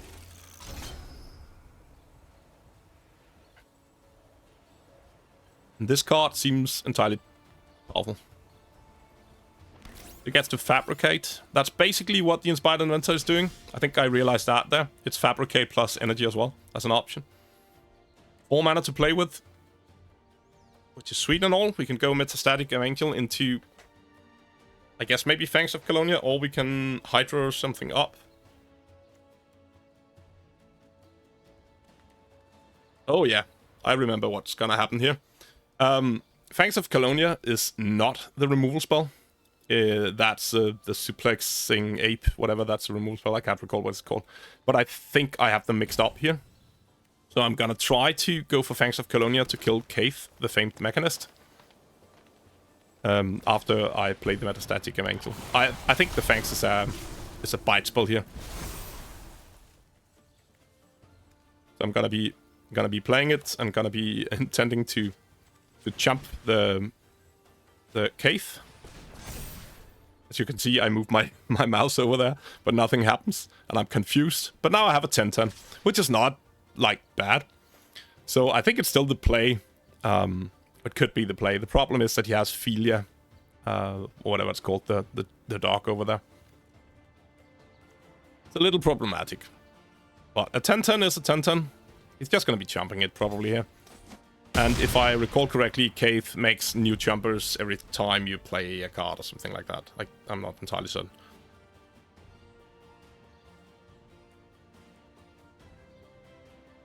So now we have invested quite a lot into the Inspired Inventor. And I think that if he flickers it with the Philia here, it's gonna be pretty nice for him. Other non-token creatures you control have Fabricate 1. Okay, so whenever you play a non-token creature, it gets to Fabricate 1. And then you can also do the tap thing with it. Which was Populate, I think, but I didn't see that entirely. Or something else. He chooses to do the zone. I think he wants to grow his Philia, but I think the correct play for him here would definitely have been to bounce, I guess, not bounce, flicker my Inspired Inventor. He gets to get another jumper this way. That's also quite sweet, but... Now the dog is bye-bye, which I definitely think is an important block to make, so he can't do the Inspired Inventor if you notice it next turn. But then, of course, he has Jolted Awake, so... Damn thing. I think he thinks he's gonna get the counter here. But he's not. And I don't know exactly why. It doesn't work like that. Now we are still looking at the fact that he can attack with Philia again next turn and bounce our Inspired Inventor. But since he didn't do it last time, I think I might be okay trying to go a little all-in on it here. I could Nyxborn Hydra it up and swing. He does have 2 open mana, one of them is blue, which makes it a little scary, because I would be tapping out for it. I could also buff it up with Strength of the Harvest, or I could go for Wing It and attack in the air instead.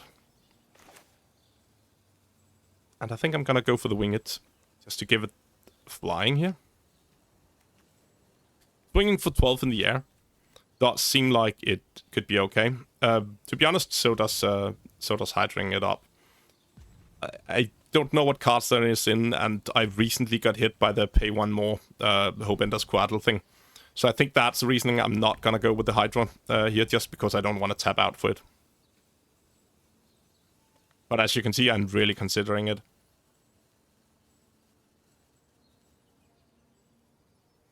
Getting him low with a swing in the air when he's not expecting it, and where he probably can't counter it. I don't know, there might be a negate or whatever. Seems like it would be the right play. And then next turn, if we're lucky, he taps out because he doesn't have a lot of land. He's been a bit stuck on that. And then we might be able to go Hydra and just get in for the last points of damage or something like that. Getting him down to 5 seems okay.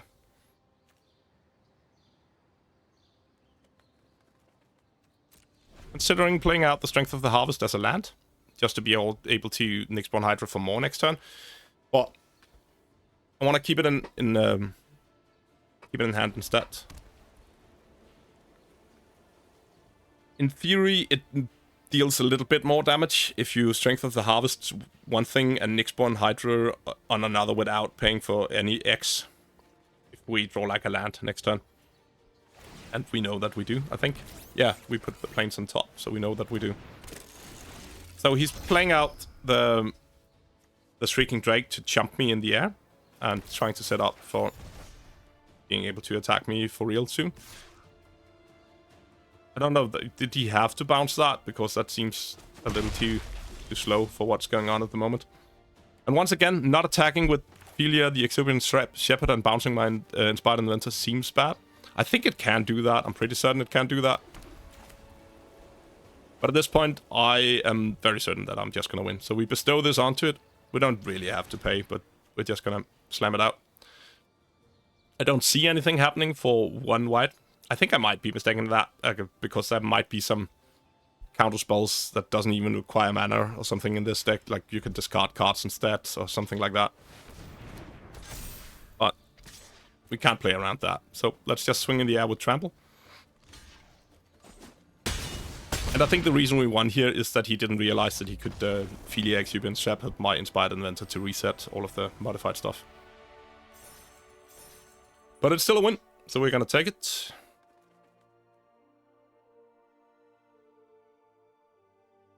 And at least it means we're not gonna go losing far too many gems.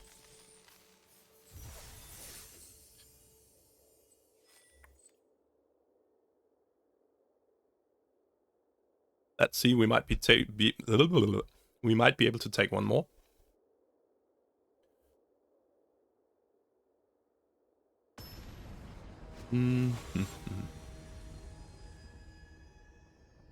Thor.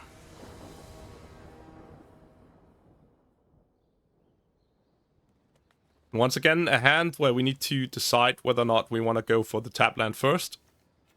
And in this case, I think it seems more obvious that we're going for the tap land because we have the trigger from the Mandibular Kite going into later from the Metastatic Evangel. So if we start on the tap land, we can go Metastatic Evangel into Inspired Inventor, then into Mandibular Kite some way down the line, if we draw land, of course. Which seems to be a very fine sequencing and a good reason to not play the Metastatic Evangel. No, to play the Mandibular Kite on one. I mean, to not do that.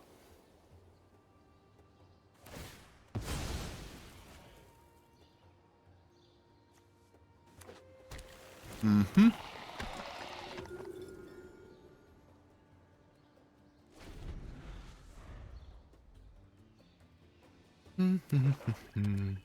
Please draw land. Drossclaw. And we did get our land this time, so that was pretty sweet. And we can go Inspired Inventor, and woohoo! Once again, we know this works already. This time I'm gonna put the counter on the Metastatic Evangel so I can attack. Unfortunately, we are playing against black, so it might not be the best thing to do because it leaves it with 3. And there's a common black removal spell that deals 3 or I guess -3/-3. And he's gonna show it to us here. So once again, it might probably have been smarter to put it in the Inspired Inventor. It means that I couldn't attack with the Evangel before, so you would have had 5 more health. So maybe this was still better, especially since we drew this Metastatic Evangel already instead.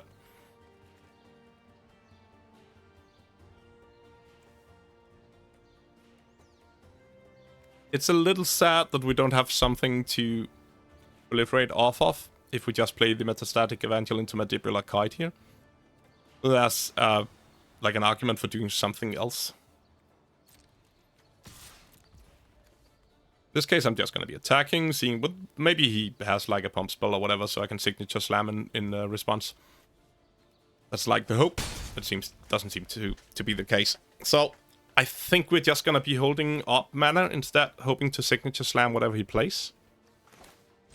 Even if he just puts a count on something. No, we're not going to go with that. We're going to go with the Metastatic Evangel, and I'm just not playing the Mandibular Kite in that case, because we do want to have something like proliferate first. If we draw land next turn, we might be able to do both. And Fanatic of Ronas, I read this wrong the first time. I don't know what Eternalize does exactly, so I just skim it, and it seems like, okay, I can play this to turn it into a 4/4, that seems bad.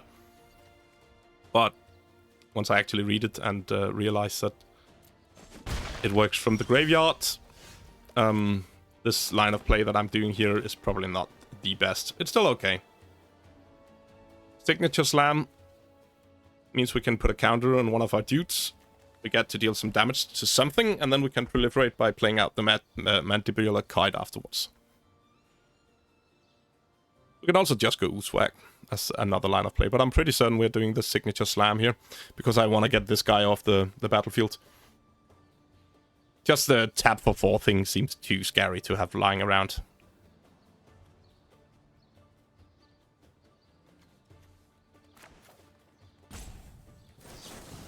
And as I read it, he could pay the mana to Eternalize it from the board, and then it would be a 4 power, and he could tap it for 4 as well.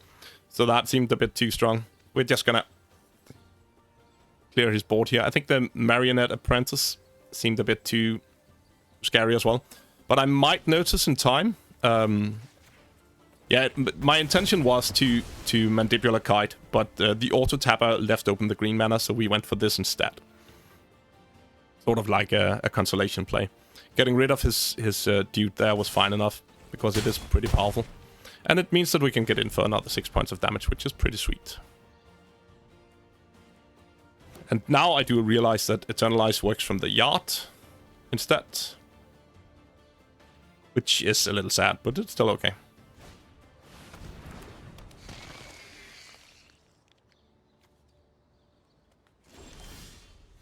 It's a big dude. With Wing It, we might be able to... we are still 1 point. Yeah, we're actually able to take it here, because if we Wing It and we play out the Mandibular Kite, we can attack in the air for 7 points of damage. I just need to realize it. I have a bad tendency of not like looking enough at my opponent's actual life total, because this line of play is pretty clear. Unfortunately, it didn't work, and I also forgot that it didn't work. And the reason it doesn't work is because the creature doesn't actually enter the battlefield for whatever reason. Oops, yeah. So I noticed the same line of play. I love that I'm making the same mistake now that I did when I played, actually. I thought, once again, that the Mandibular card was going to be what's going to be working. Luckily, we get, like, Dark Umbra for next turn, which is also sweet. We can swing for 6 in the air here. And we still are in a good position to win, because we have both a 1/1 flyer and a 4/2 flyer now. And he needs to take both of them out, or like find answers for both of them at least. And we still have a Dark Umbra, which is a removal spell for whatever blocker he plays. So he plays a flying blocker here, and gets rid of our Temperamental Oozewag, which doesn't do a lot. But he also doesn't have a second play, so he's still dead. But it was I love that I made the same mistake now that I did when I played. I should probably learn that at some point, that interaction. Probably need to read the cards again to make sure why exactly it does that. Well, it's still sweet. And now, for whatever reason, I clicked somewhere and it went into the hideaway, which I just have to say that at some point this Psychic Frog hideaway thing can go and F itself. Let's get back into the correct place where we were. I figured that I would maybe just click somewhere weird, and that was what's going on.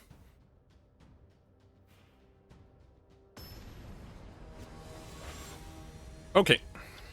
Drakumort. That's a sweet avatar. So, this time we have a decent curve. Again, we have the green land in disguise under Revitalizing Repast. And we can choose once again whether or not we want to go for that tapped early on, or hope to draw an untapped green source, just because the indestructible part of Revitalize is actually pretty decent.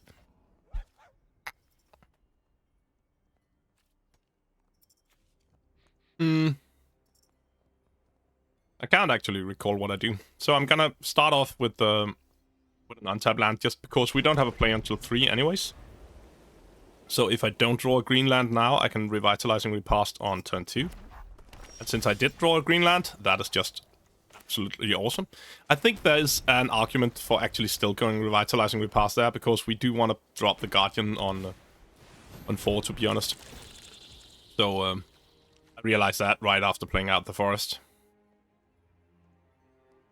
Melted Chargebog. Seems like a decent little role player. Gives menace and +1/+1 to stuff. Haste as well, I think. Without actually having to pay for it. And now we get the Metastatic Evangel a little bit too late. It wouldn't have worked anyways if we played it on 3. We still need to get the Inventor out there, I think, because he's the only source of counters we have, other than the Revitalizing Repast. We could go this first and then Inspired Inventor next turn. This means that we can play out the Plains this turn, or the Revitalizing Repast this turn. I think the correct play here is to go Inspired Inventor for a 3/3. Hope to draw a land next turn. And be able to play the Guardian of the Forgotten right away. But even if we don't, we can still Metastatic Evangel next turn, and even have Horrific Assault up if we want to do that.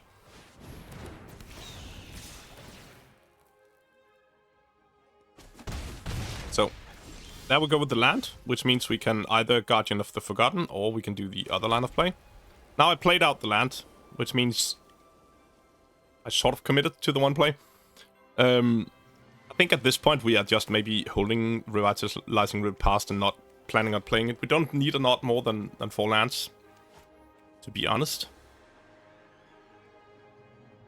So I'm just reading this Phoenix here to find out exactly what the whole Collect Evidence, Bestow, whatever is going on.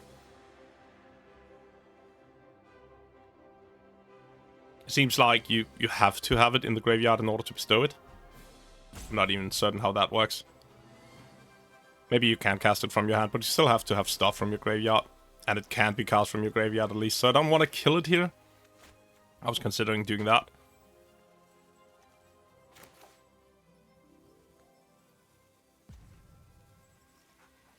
I think the correct play is Guardian of the Forgotten. But I think we are also going for... Oh yeah, now I know what's going on. We're playing the Metastatic Evangel out there so we can hold up Revitalizing Repast. In case he wants to go for a kill, we can save it with Revitalizing Repast, which means we have a good target next turn. He might go for a kill in the Metastatic Evangel or the other guy. And I'm not going to be playing the Horrific Assault here for the same reason, because there's none of these that we really need to kill. And if he plays into, like, my protection here, it's going to be so sweet. Which is exactly what he does. I love the fact that I'm apparently slower at spotting a lot of these plays now than I was when I was playing. So, that's pretty awesome. He has a lot of aggro going on, that's pretty sure. And in this case, I'm still considering whether or not we need to play out something and do like a removal spell. Just to not worry too much about him aggroing us out. But honestly, I don't remember what I'm gonna do. The Guardian seems like a good play here, just because we have the Inspired Inventor that we don't want to die, and it's gonna grow to a 5/5 now. And if it dies in response to this, yeah. We can swing for 8, which puts us pretty decently ahead on the race, which is kind of nice. The fact that he didn't get to do anything last turn to advance his board because of the protection play was quite neat. Glimpse the Impossible gives him a lot of jump blockers here. That's about it, right? Oh, Galvanic Discharge is pretty sweet. It doesn't really... Oh, he has energy lying over, so it can actually kill the Inspired Inventor. It does mean we get a 2/2, so I'm not entirely certain he should have gone for that. I think maybe taking the Guardian of the Forgotten would simply have been the better play there. Sure, we could have proliferated onto the other guy, but it was still just a random dude that didn't have any special abilities. I think the Guardian of the Forgotten might have been the better target, just because giving us a 2/2 here is really not that great.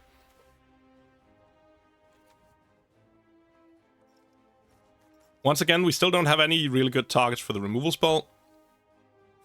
We could play out a couple of creatures, but we don't have anything to proliferate off of, which is a little annoying. Tanks of Calonia would actually mean that we got something to proliferate off of. Which might be a thing to do. And then play out a Hexgull Slith as well. We're just buffing up the 2/2 here to make it into a decent sized card. And then now we have another threat comparative to what we had before.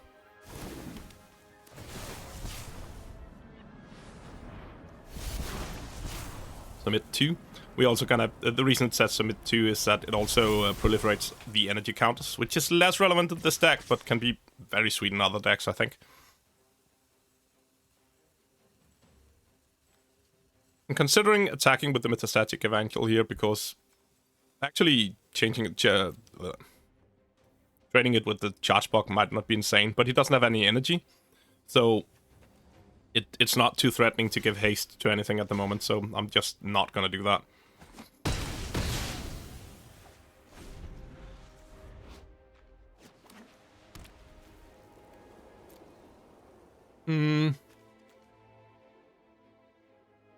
It's looking quite decent at the moment, to be honest.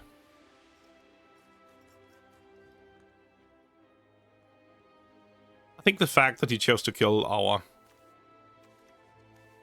5/5 before might have hurt him too much. There we go with the bolt. Pretty sweet.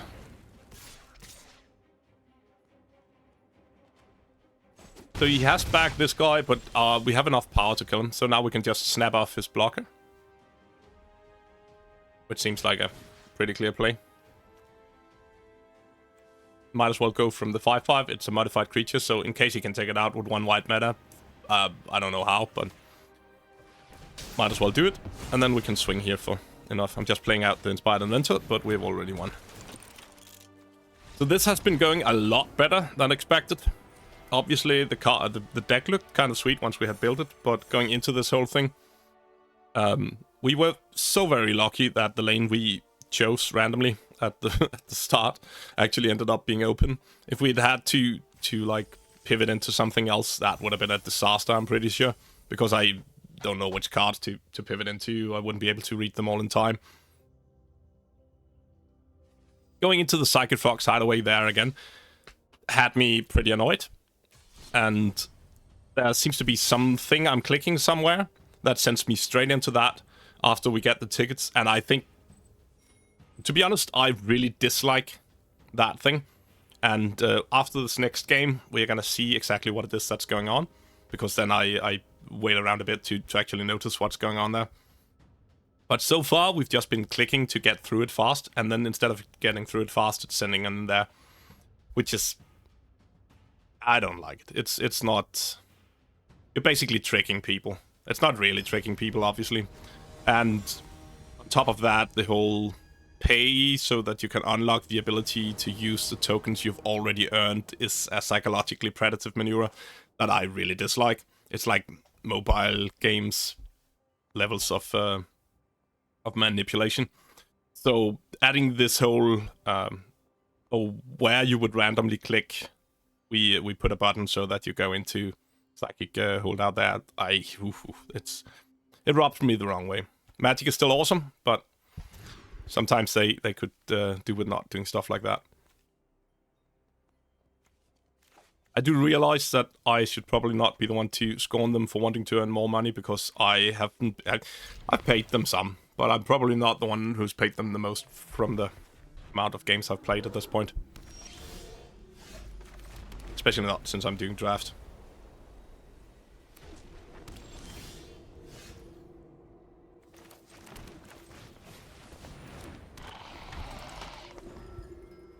Metastatic Evangel as our first play. No, second probably, to be honest.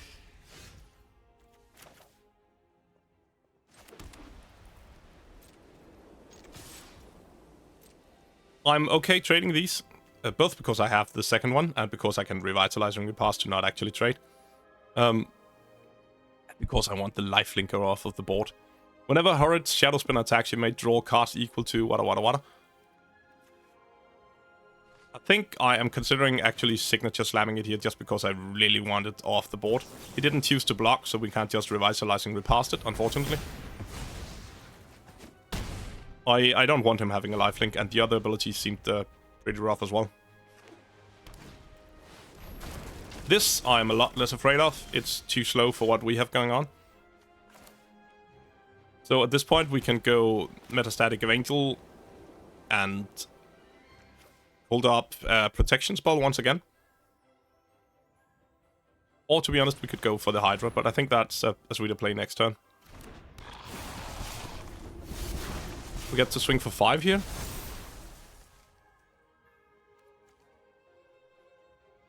I'm considering playing it out, I think, but it would be wrong. Wing it could be a thing, just to slapping even more damage, but I think the absolutely best play here is just hold up Revitalizing Repast to protect the dudes.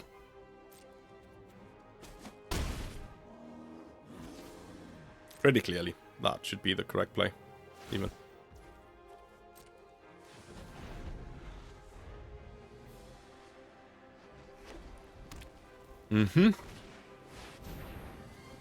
So a nice Fetid Gargantua there, that's pretty sweet. Means we can swing, because it's a 4/4. We are gonna get the indestructible stuff. I don't know exactly what I'm thinking about just there.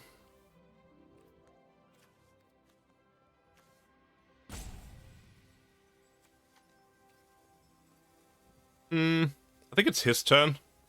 I don't know exactly what's going on.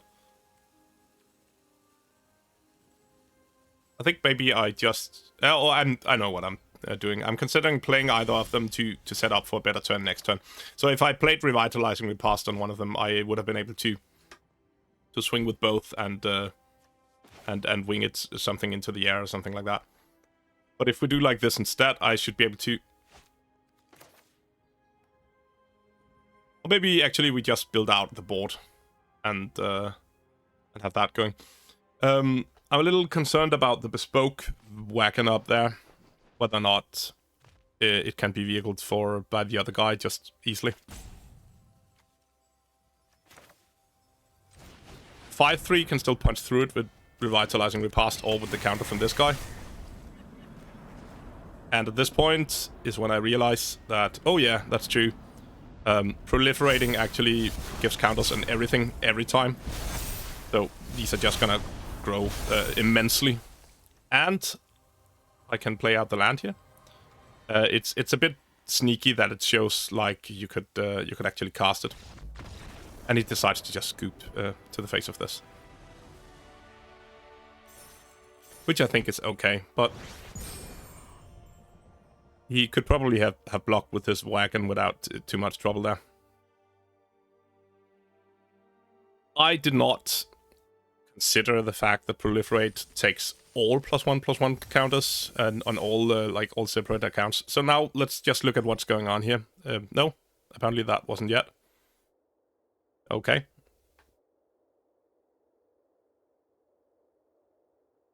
So the point is that there pops up a little button, go to Psychic Frog's hideaway under the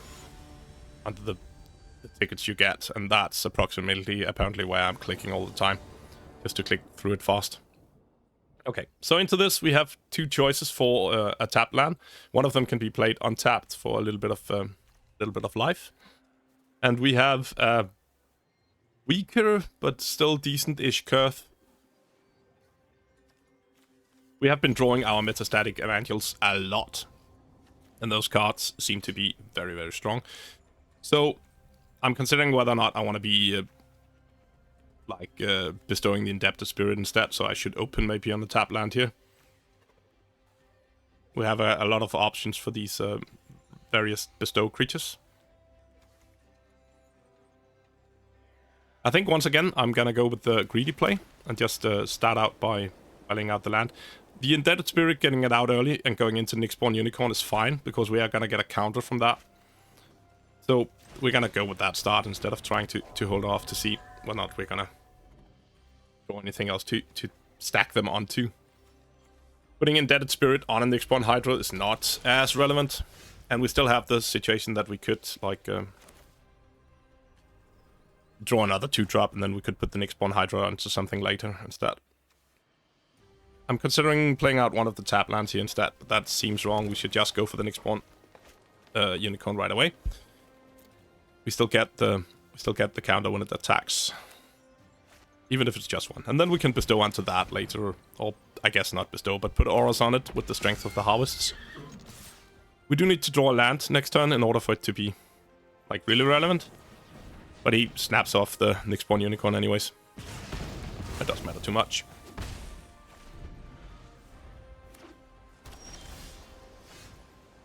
Not a land, not the best.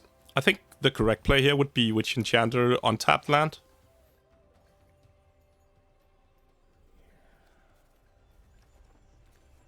And then maybe the Inspired Inventor.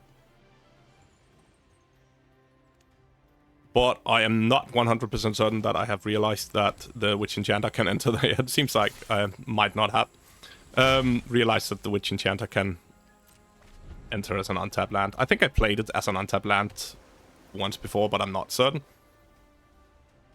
And I might have just forgotten anyways. Or maybe I specifically didn't want to do it so that I could hit something later, but I don't think that was the case. Cyclops Superconductor is pretty sweet. I think we are actually just gonna lock that down here with a Dark Umbra, because it seems like the prowess thing could be a little powerful.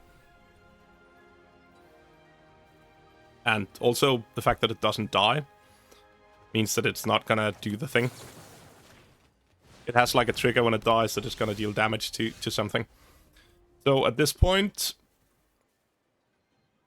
I think the Inspired Inventor is the correct play here. Put a counter on something. I don't think it matters too much whether or not we put it on the Indebted Spirit or on itself. Kind of depends on what we think he's gonna be having going on. I think we play this as a tap land now. Just so we are sure that we can play the Guardian of the Forgotten next turn. if we knew sort of like what was going on with red, blue, that most of their creatures had a specific size, maybe we would have wanted to put the count on the Inspired Inventor. This Phoenix is the third Phoenix I've seen, and it's a rare. So it's probably a good card for these sort of decks. It also seems like a pretty strong card, so... Or maybe more than a pretty strong. Actually, the Bestow from Graveyard ability seems pretty insane. Auxiliary seems like a better play here. Just to get counters and everything before we play out the Guardian of the Forgotten. Also, it means that both of our creatures can attack past the Phoenix. And deal 6 points of damage, which is pretty darn sweet. So in the beginning here, where people are not that used to playing against Modified, I don't know that he would have had a better play to do than the Phoenix, but... just the fact that he plays out a 2-2 that can sort of block my dudes, and then they all grow, and now he cannot block it anymore, seems pretty sweet. Guardian, Ether Spike. Okay, so that's a counter, and he can pay however many energy he needs, so in this case just 2, right? Which is still fine, we still have three 3/3s, which is very hard for me to say. And we're gonna swing into his open mana, we don't know whether or not he can do anything, we just have to sort of risk it. There's a good chance that at most he can kill one of my dudes and still take 6 damage, which might be just fine, to be honest.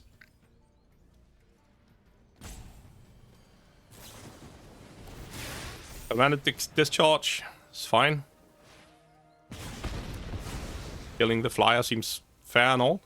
There might be some argument to not going for the flyer. It seems weird that he throws away that guy, but maybe it's because he wants to be bestowing it. If you had a sweet target to the add on to.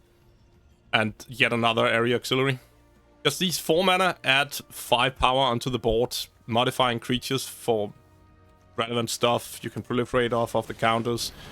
3 of the power you get onto the board is flying. It seems pretty insane, the auxiliary, I must admit. And this, that obviously I knew now, but I really had not expected before us actually going 7-2 here and getting a trophy. On the very first Eldrazi, and there we see the button I was talking about. Visit Hideaway under the tokens. And there again, Visit Hideaway under the tokens.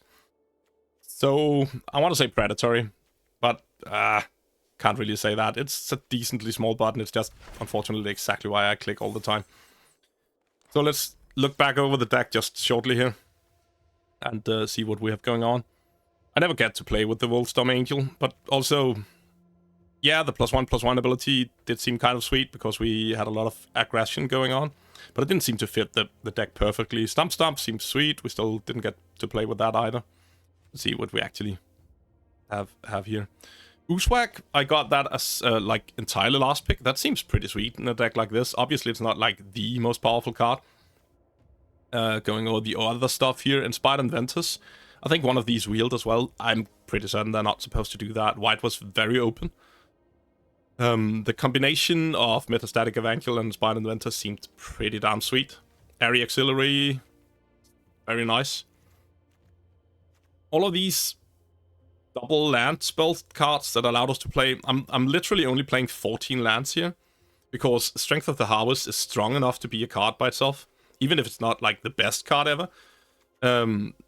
It's still a decently strong effect. It's just easily countered by removal, a bouncer, or whatever.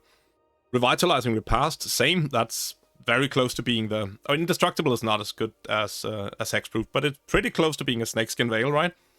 And Stump Stomp, obviously, is just very strong. 2 mana, kill anything. Oh, not kill anything, but, you know, 2 mana bite. It's sorcery, sure. So it's not as strong as Signature Slam, maybe, but the fact that it's a land on the other side is pretty damn insane. Oh, I clicked out something there, which is a little sad. I am gonna have to put it back in. I think I clicked out, that was not there. I clicked out the angel before, I can see. Mandibular Kite also seemed to be quite strong for what was going on here. It was a modified creature just when it came in. Even if it didn't really work with the Metastatic Evangel, that was still pretty sweet. So, just let's save the deck here. Green-white, 7-2. And then, should probably notice that it's a blind draft. Because that was pretty sweet. Okay, so thank you for joining. If you have been, I've been Shandron, and you've been amazing. This was a weird experiment.